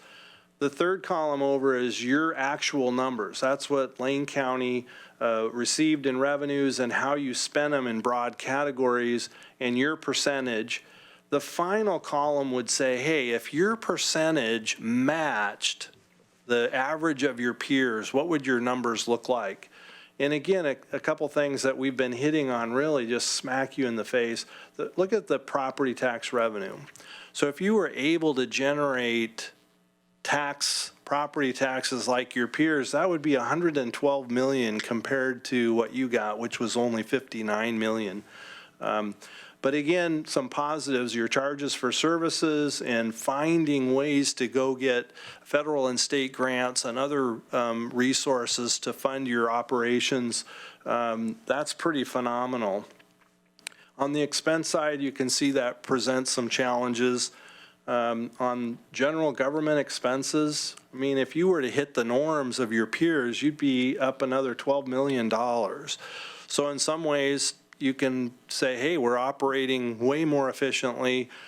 The thing that we worry about is, are you leaving anything on the table? I mean, if you had more resources, would you be able to better meet a need in a community? Or those are the types of questions.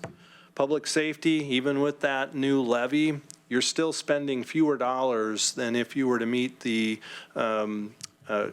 averages of your peers. So just a couple very high level, really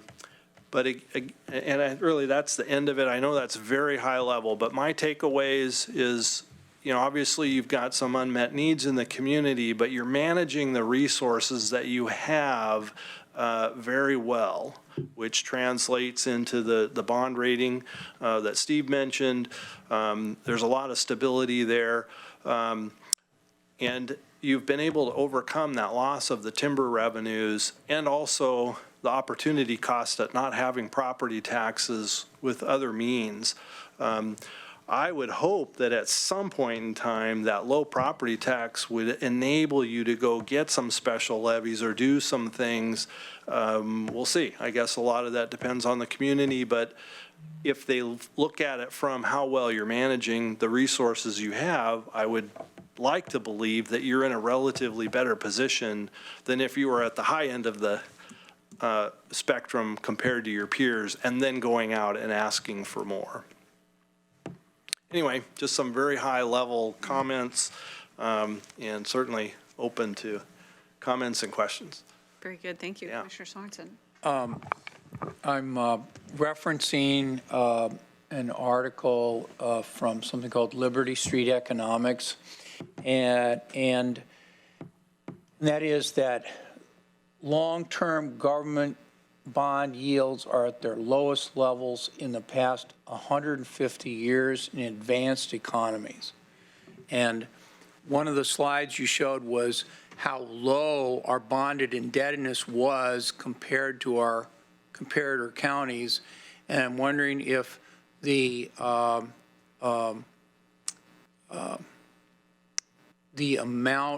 of the drop in interest rates is an opportunity to take advantage of the fact that we have such a low property tax environment, but at the same time, we could borrow long-term for capital construction, housing, jail, other, crucial needs in the community. What is your opinion of that? In other words, do you think that those low rates will continue, or are we at a risk given that we're at some sort of perhaps bottom? I don't know, but 150 years seems like a long time in terms of government bonds. Well, I certainly wouldn't have a crystal ball on what's going to happen in the future, but I'd have to agree with you. You're in a great environment today. I mean, if you have projects, you have the community support, you have the need, I don't know if we'll see, a better environment going forward or not. So it is a very opportune time. Yeah. And then the other thing is, what is your role, or what is the role of your firm in advising governments about whether or not to do bond financing of projects as opposed to just borrowing money from financial institutions to have money? And my understanding is that there's a lot more complication with issuing a bond as opposed to borrowing money. Yeah, good question. So we actually have helped the county with a recent project. So as you know, you have Homes for Good. So you're a housing agency. They had all kinds of options they wanted to consider for financing their new administrative building and the renovation of that. And so we were able to help them. They looked at several options, some tax credit or new market tax credits, direct financing with a bank, bond financing, and we were able to help kind of steer them through what those different options were and the financial repercussions of those different decisions. You obviously have a staff of some pretty qualified individuals that can do a fair amount of that work, but we also have some resources available, and clearly Homes for Good took advantage of that, and we're very pleased with the financing package that they ended up with. Thank you. Commissioner Bernie? Oh, sure. Thank you. Thank you. I have some specific questions in general. I don't know the number of the chart. You went through those charts fairly quickly. There was one that looked at a 5-year period and a various different, if you could pull it up, various different investments, and one was roads and infrastructure, which you identified as really the assets of the county, or a large chunk of them. Right. And you said that roads and bridges over the last 5 years have remained about the same, but I saw about a 33% increase. Did I read that incorrectly? Well, that's true if you're comparing to 5 years ago. Well, yeah, that's what I was, because you had said over the last 5 years it remained pretty constant.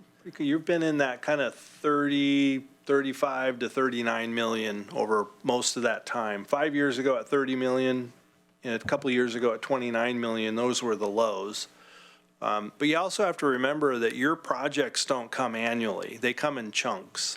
And so to me, yes, there's some differences there, but that's a pretty constant level. Yeah, and comparable, because again, you're not going to replace, you're not going to have constant spending on every mile of road or every bridge. They come in chunks. We also had OTIA in the meantime. Yeah. Thank you. It seems to me that based upon all of the numbers and indices, which really isn't what the county does, but it undergirds everything, right? It's money in, money out, how's it organized? That this, from my perception, is a spectacularly successful management of an under-resourced county. In your professional opinion, would you agree with that? Yeah, I've shared this story in the past. Forgive me if you've heard it. Commissioner Sorensen probably has, but there's a restaurant that my wife and I liked. I would drive by there and pick up dinner and go home. And so I got to know the manager fairly well. And finally we got to talking, well, what do you do? So I'm telling him what I do and some of my clients. And he said, that county, I got a hold of their financial statements, and they actually had more revenue than expenses. And this dates back to a time period when you were dealing with the timber revenues falling off the face of the map. I mean, we went from 50 million almost down to nearly zero now. I thought at one point it was closer to 100 million. I'm not sure if the timber portion was that much, but Inflation adjusted. I see. Yeah, we had 40 million in real dollars 20 years ago. Yeah. And, but anyway, what's interesting of that is he was right. First of all, hats off for one of our citizens getting a hold of this document and trying to make some sense of it. But what he didn't understand is that the reason that you had excess revenues is that you cut programs. I think there were over 400 county employees that your head count dropped by over 400 as you were dealing with, the board at the time. I don't know if Commissioner Sorensen was there at that point, could have been.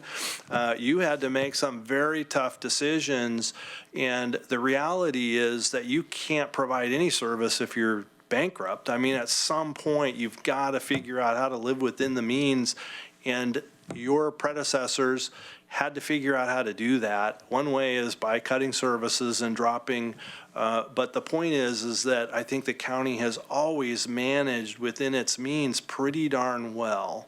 And made the tough decisions when they needed to be made.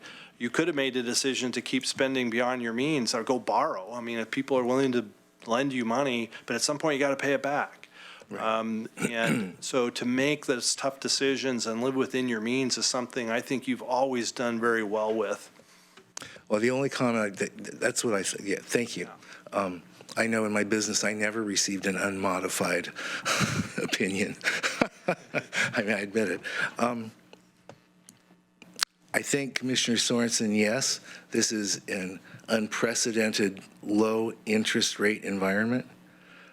It's also an unprecedented volatile environment. Stock market went down 1,000 points yesterday, and right now it's at a 600-point drop.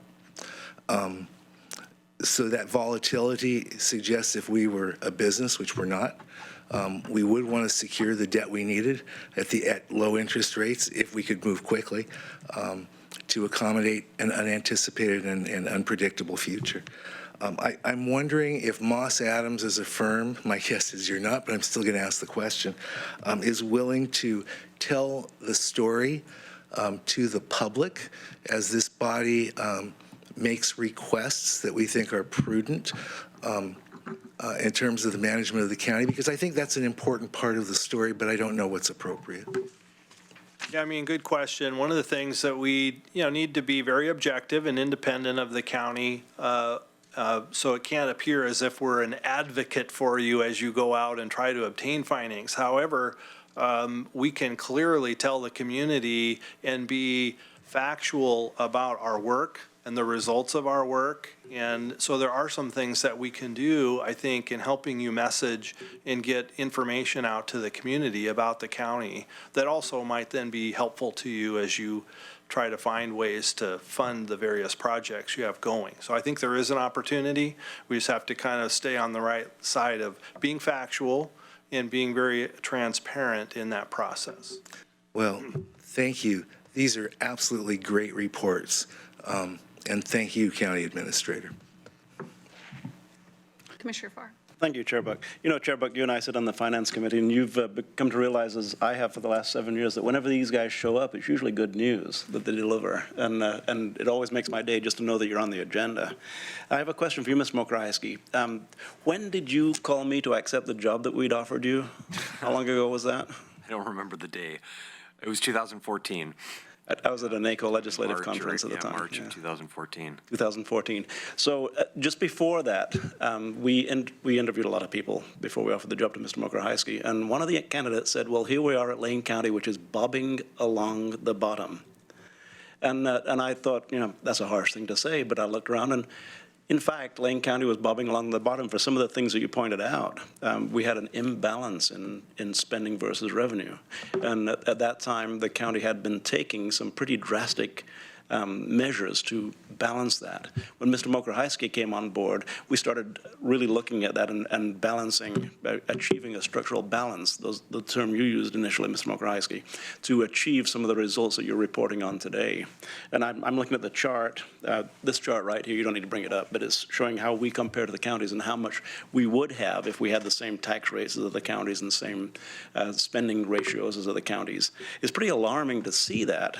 And when we see that, I hear you, after that, I hear you make quotes like, Lane County has very little debt outstanding compared to peer counties. Pretty remarkable, considering we were just a few short years ago bobbing along the bottom in any way you look at it. So really what's happened in the last, since 2014, now we had some momentum going into that, but what's really happened is we've not just improved our bond rating, but we've gone to a point where Commissioner Burney is asking you if you're willing to tell the public how well we're doing. Well, you said yes, and in fact, you did just tell the public how well we are doing between the charts and the dialogue. Putting that in terms that people understand what does it mean to them, their everyday living, and what they can expect from their government in the county, that becomes the task of the people who are out there talking to folks on the street about Lane County and establishing the trust that we've demonstrated through the sheriff's levy and through the presentation, the latter part of the presentation they just gave us. People can trust what we're doing with our money. They can trust that we are wise stewards of the resources that we are allocated. And once again, every time I see you guys, you two, walk into the room, it makes my day because you give us this good news and it incrementally gets better and better each time you deliver it. So, Commissioner Burney, when it's time to talk to the public about presentation and the understanding that we just received from Moss Adams, then I'm looking forward to going shoulder to shoulder with you and presenting the information, because it is good news, and it's news that really should help people to sleep a little bit better at night, knowing their county, at least their county, is taking good care of their resources. Thank you. Any other comments? Well, just sum it up with, you know, I feel from a community standpoint that the financial status of the county is a bit underappreciated. You know, we always have the challenge of speaking to the community about what we're doing and the good things that we have in the works. And for various reasons, sometimes that doesn't translate to the community at large. And in this instance, that's probably because of the cut in services that had to be made at the time in order to continue as a county in a financially viable way. We could be underwater. That very well could have happened if we hadn't had good people stepping in and getting our house in order. And so there's this challenge of the gap of perception on, yes, we've got our books in order, we're doing well fiscally, but we have this huge services that we don't provide anymore, namely public safety and the sheriff's department as one, I would say the top one that I hear about the most.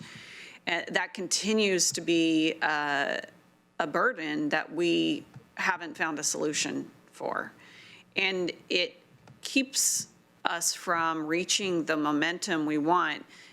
As Commissioner Farr stated, had we not been able to get this particular tax levy, then we wouldn't be where we are with services and permanent supportive housing and all that. But we could be even further if we were able to satisfy our public safety needs. And that includes our Justice Center. We not only need more patrol on the ground, but we crucially need a new Justice Center. If we can prop all that up, we as a county, I think that perception gap, we would narrow quite a bit. So I am absolutely dedicated to working with the sheriff in any way possible. We know that there's some answers we just don't have, but we continue to fight for them and continue to advocate for them at every level. And I can just envision once we're able to get those services up for our public safety folks that, you know, we would be exceptional leaders, not only in the state, but also in the nation. I want to thank the sheriff for coming. Thank you for your leadership, your staff's leadership in completing the tax levy as intended and being able to prove to the public that we're using their tax dollars wisely. I think that goes a long way in us trying to advocate for a new county justice center. And we hope that comes to fruition. Thank you very much for joining us today. You're right, Commissioner Farr, it is good news when they arrive. And we hope to keep it that way. Thank you. Thank you. Thanks, Kevin. And I must add, I did end this without a board order that it states on our agenda, but that is because after review from staff, no board order is required on this particular assignment. It was discussion only. Thank you.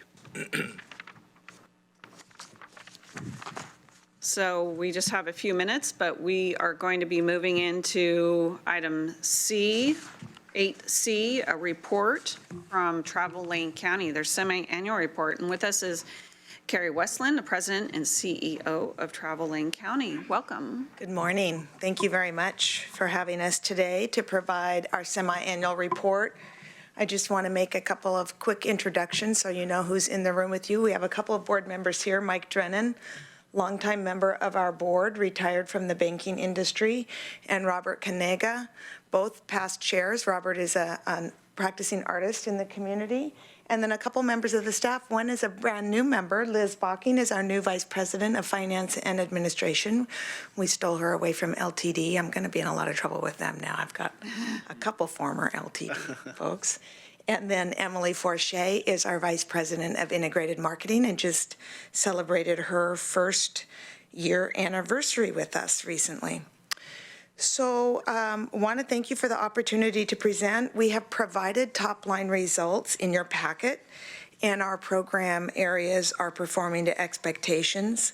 We budgeted the current year to be up 3% in transient room tax collections, which also reflects total lodging revenues, and we were at plus 3.9% at the end of December, which is July through December is the period that we are reporting on. We hope to finish the year strong with a full slate of events on the calendar from now through June, finishing with the Olympic team trials, Tracktown 20 at the reimagined Hayward Field. You're one off, Andy. I'm looking at the page numbers. So when you see the click through, thank you. So our work to grow the visitor economy does include more than marketing and advertising, and we've provided some brief summaries on collaborative work we're engaged in to develop and support the South Willamette Food Trail, our work on the Oregon Dunes Restoration Collaborative, and Connect Lane, which is focused on rural cycling route connections between Lane County communities. We're also working on the Central Coast Food Trail, which will feature Florence, and the Oregon Coast Bike Route, and we're supporting projects along the Mackenzie corridor as well. These projects all fall within destination development, which is focused on enhancing visitor and resident experiences in the Eugene, Cascades, and Coast region.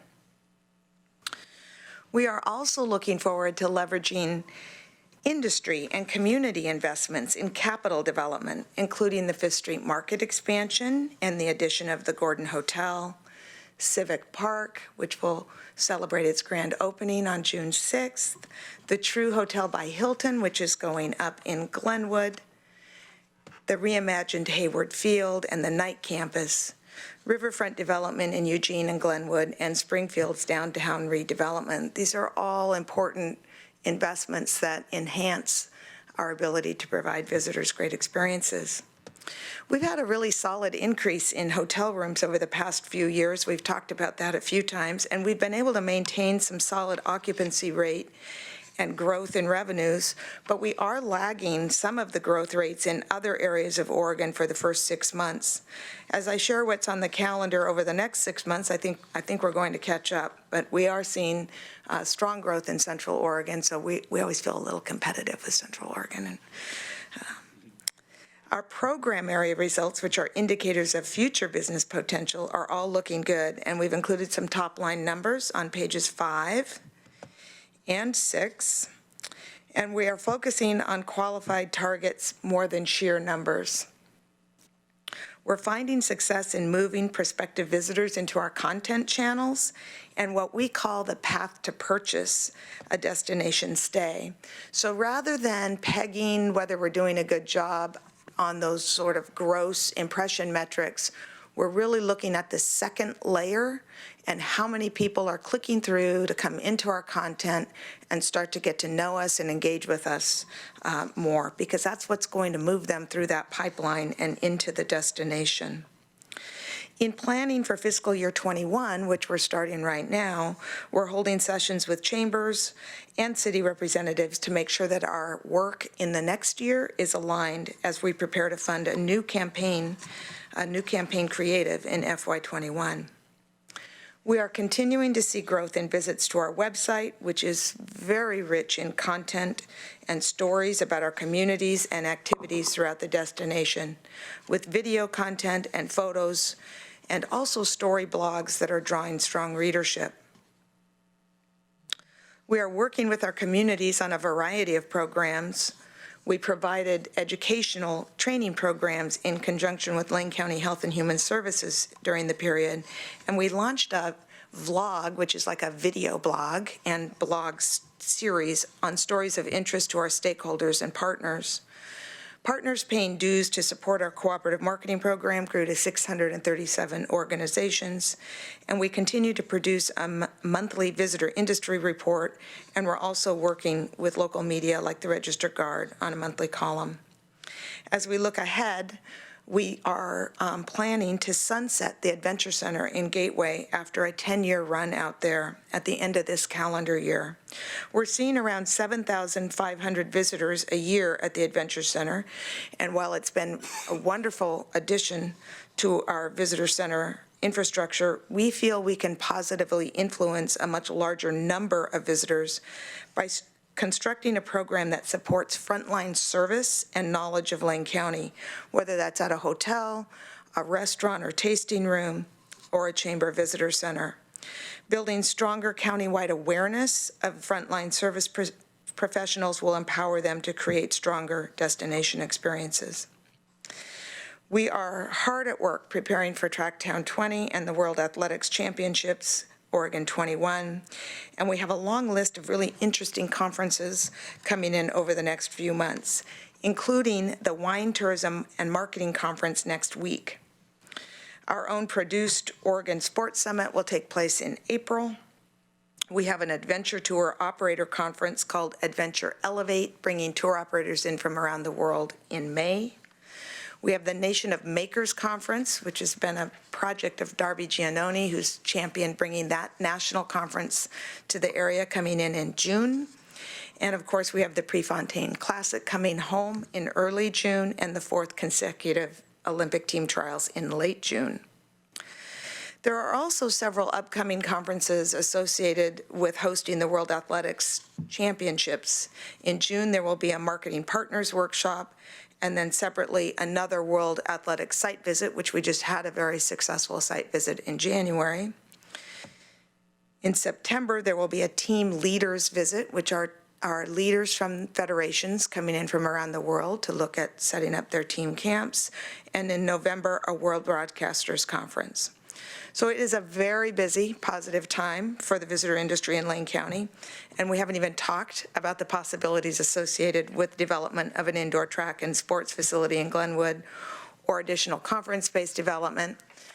But in the interest of time, what I'll do is respond to any questions or comments that you have, and look forward to discussing whatever topics might be on your mind today. Thank you. Any comments or questions? Commissioner Sorensen. I'm interested in hearing more about the indoor track idea, and particularly there's been some conversation about whether or not the Lane County landfill and transfer site would be involved in that or not. And I'm wondering if you could give a little update on that. Sure, I'd be happy to. There's been a 501c3 formed, a nonprofit corporation called the Springfield Community Development Corporation, which is really spearheading the early planning around an indoor and really multi-use facility in order to shape enough of a project that we can kind of take it out and test it against public sentiment. And the transfer site, which is the landfill site in Glenwood, was on the early list, and it's a beautiful site. It's a large site. It's close to I-5. It's right next door to 3 hotels, and we thought it would be a great site since we were aware that there would be a transition of that site at some point. It sounds like the timeframes for that might be long. So we've looked at multiple sites in Glenwood. We don't have a final home to announce for the project yet, but we're working on a couple of sites. And if we're not successful in finding an alternative, we'll probably be circling back around to knock on the door of the transfer site as potential. We're hoping that we don't have to do that because we know that there's a lot involved in the decision-making that needs to come to bear on that site. But it was on our list early on, and it is a nice, large, well-located site. Yeah, my understanding is that the county public works folks did identify that as part of, in their planning, as being a site that they wanted to either move or upgrade, but it was a very long-term land, waste management planning process. much longer term than the visitor economy is used to dealing with. The waste planning is much more long-term. And so it may well be if this project goes, and then the slow process of the movement of that facility out of Glenwood would take place, in 5 to 10 years. Maybe that's not going to meet the criteria, shorter-term criteria for an event center, indoor track. But I just wanted to kind of express my support for it, but I didn't think it was a good idea to be promoting that when it seemed like it was going to involve millions of dollars more to advance the waste management site. Right. We recognize that that site just really was going to be problematic from a timing perspective in terms of trying to bring the project to life. And if we're not successful in identifying another site and having a site secured, maybe those timelines line up in the future. We're hoping that we can get an indoor facility brought to life. Just to give you just a little bit of a thumbnail, it would be a hydraulic banked indoor track, a 200-meter track. There are about a dozen of them in the United States. Spokane is currently building one, and they'll probably beat us to market, and they're making a little bit of hay about that in the media. But there are a couple of really interesting things about an indoor hydraulic bank track. It goes completely flat, so you can host a wide variety of other kinds of sporting events or either non-sporting events on that same floor. It goes up and down in 4 minutes. It's amazing. It does add to the price of constructing a facility, but what you get back in flexibility, you can just make that up so much in terms of economic development, visitor spending, and flexible uses. There's not another hydraulic banked track, certainly not in Oregon. There's not another hydraulic bank track anywhere on the West Coast. So when we look at the Pacific Northwest right now, the Dempsey Center, which is the football training facility on the University of Washington campus that is a football field indoor like our Moe Center, but it has a flat track all the way around it. It's picking up the majority of the business in the Pacific Northwest right now, and it runs flat out January, February, March, thousands of people every weekend in that facility, a ton of activity. So we know with our unique legacy and history around Tracktown USA, and our ability to position the community and its expertise around track competitions, we will have very strong standing in January, February, and March, which also happens to be the slowest time of year for our hospitality industry. Our hotels, our restaurants could really use business during that time of year, and we anticipate we'll compete very, very well for meets at all age levels. There's not another facility on the entire I-5 corridor, so even when Spokane comes to life, we anticipate really having pretty strong competitive advantage in terms of positioning that facility.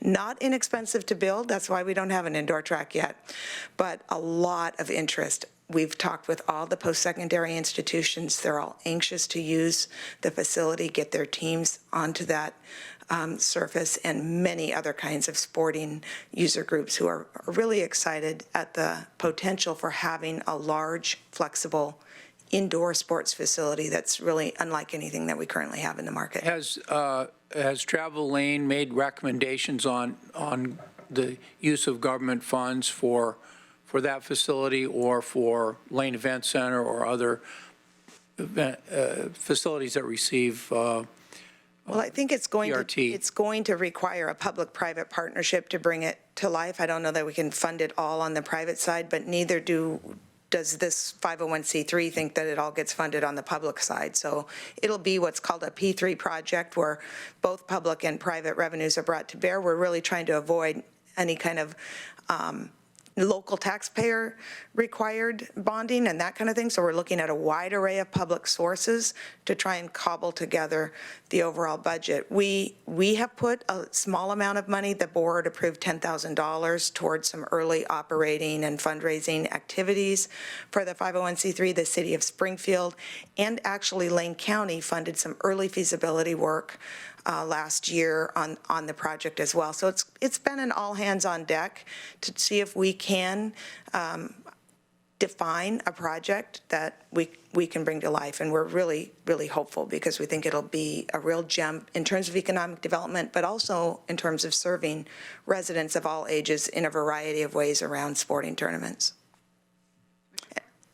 Thank you.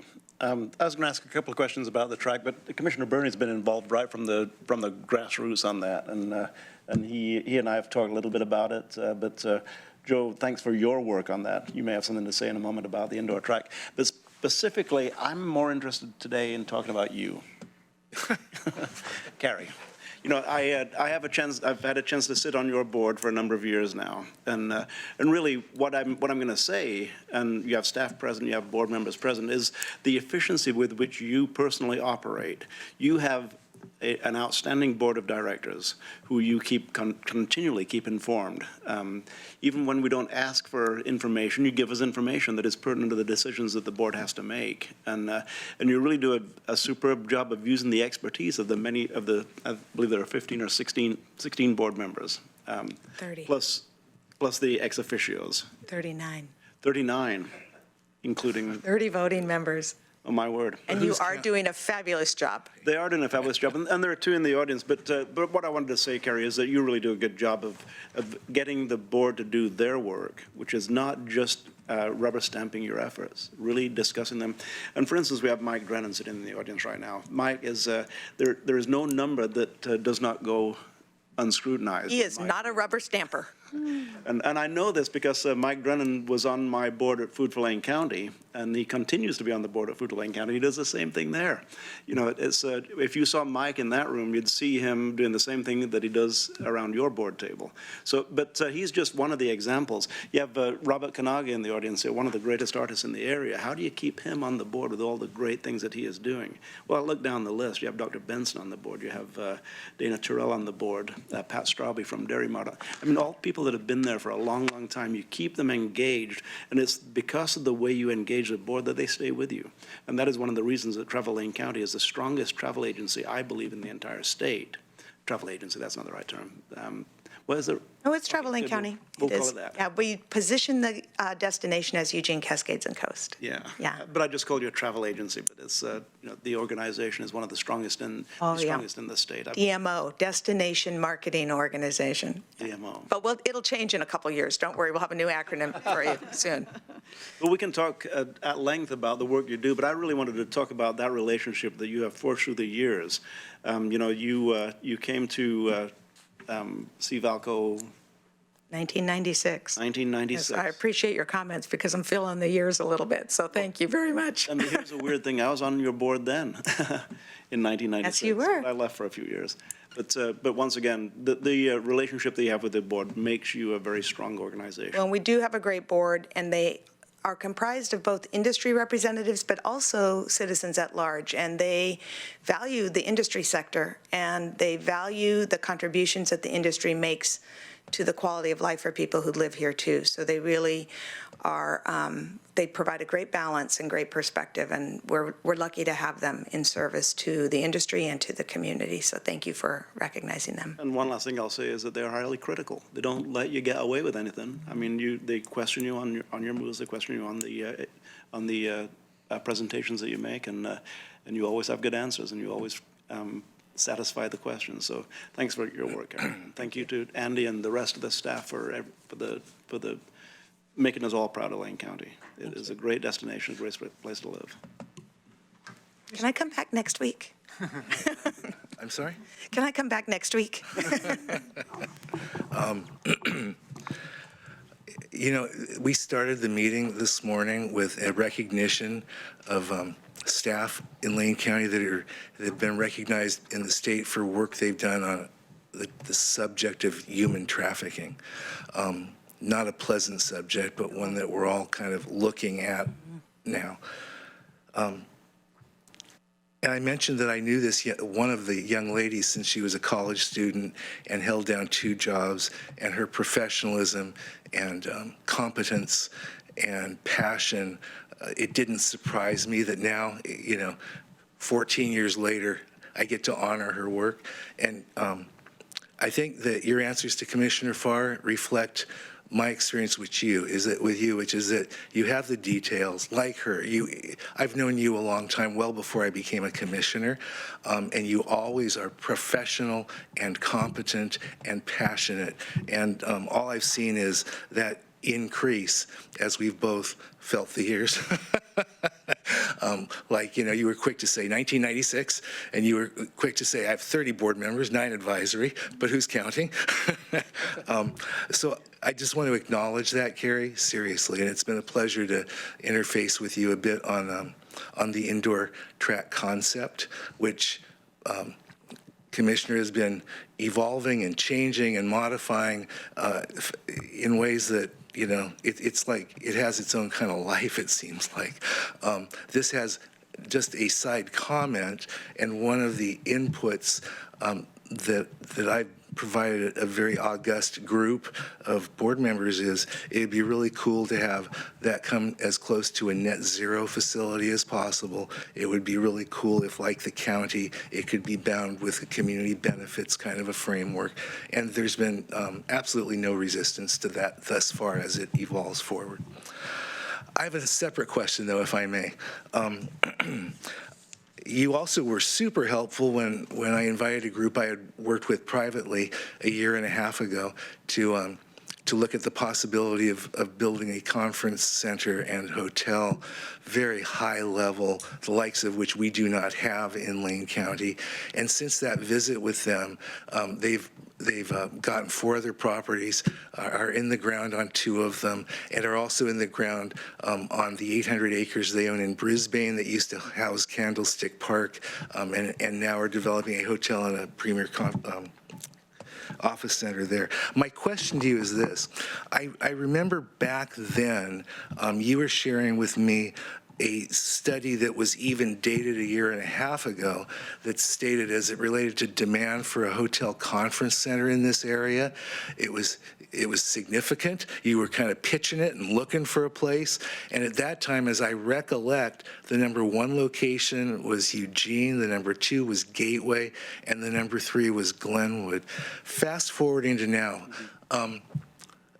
with the Knight Center going up, developers I've spoken with are suggesting that maybe Glenwood's importance as the location or site for something like that is increasing.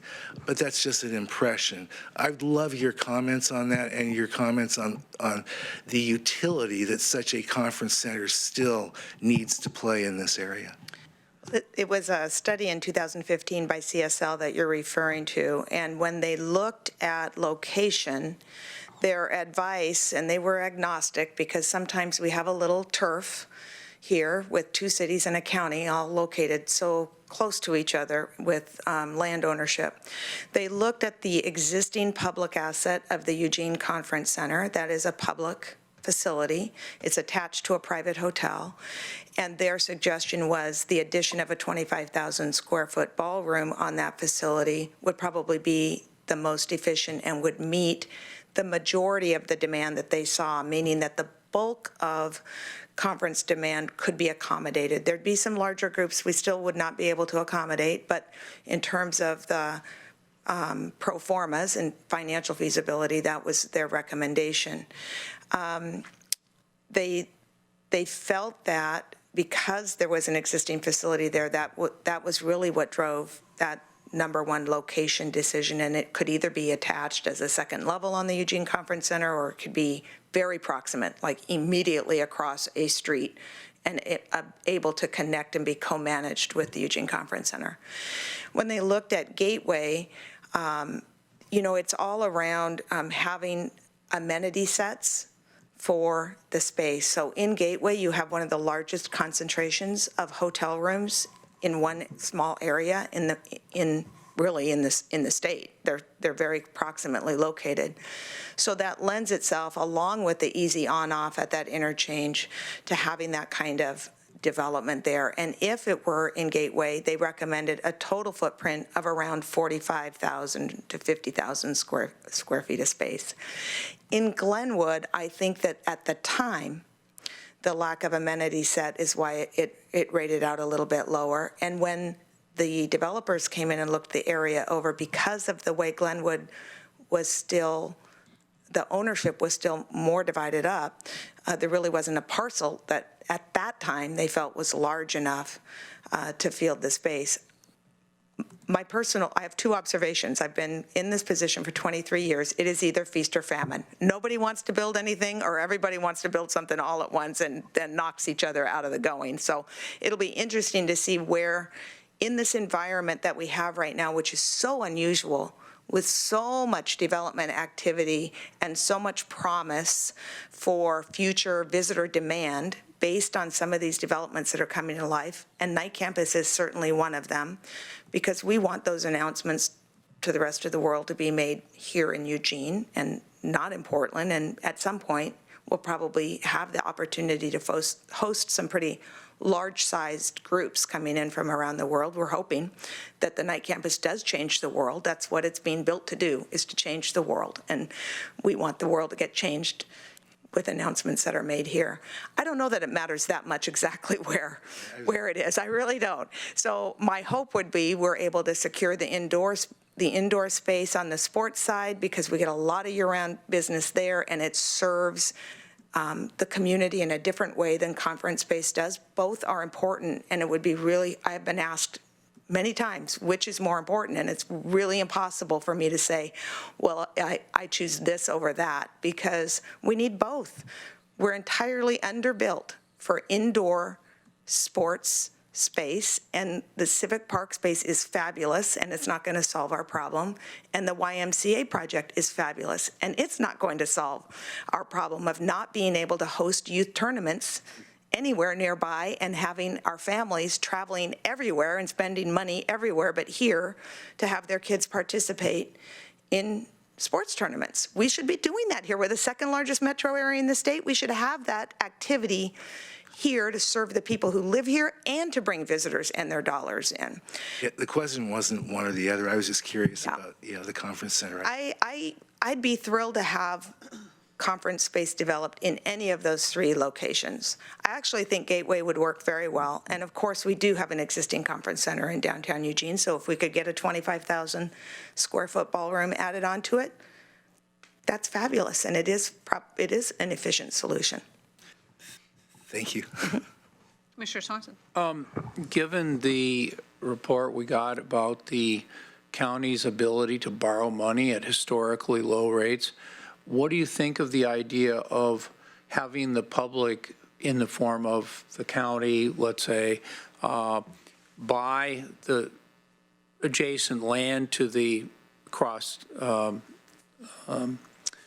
Avenue from the existing conference center, just buy the land and build that facility that the previous folks said was what you needed to really increase your ability to get those kind of conferences, and buy the land, literally the Rock and Rodeo or whatever nearby, that where a bridge could be built across the street, and the public pays for it. And the reason the public pays for it is A, the rates are really low, and B, the payback on it is, I wouldn't say guaranteed, but will meet a professional pro forma of paying back that money.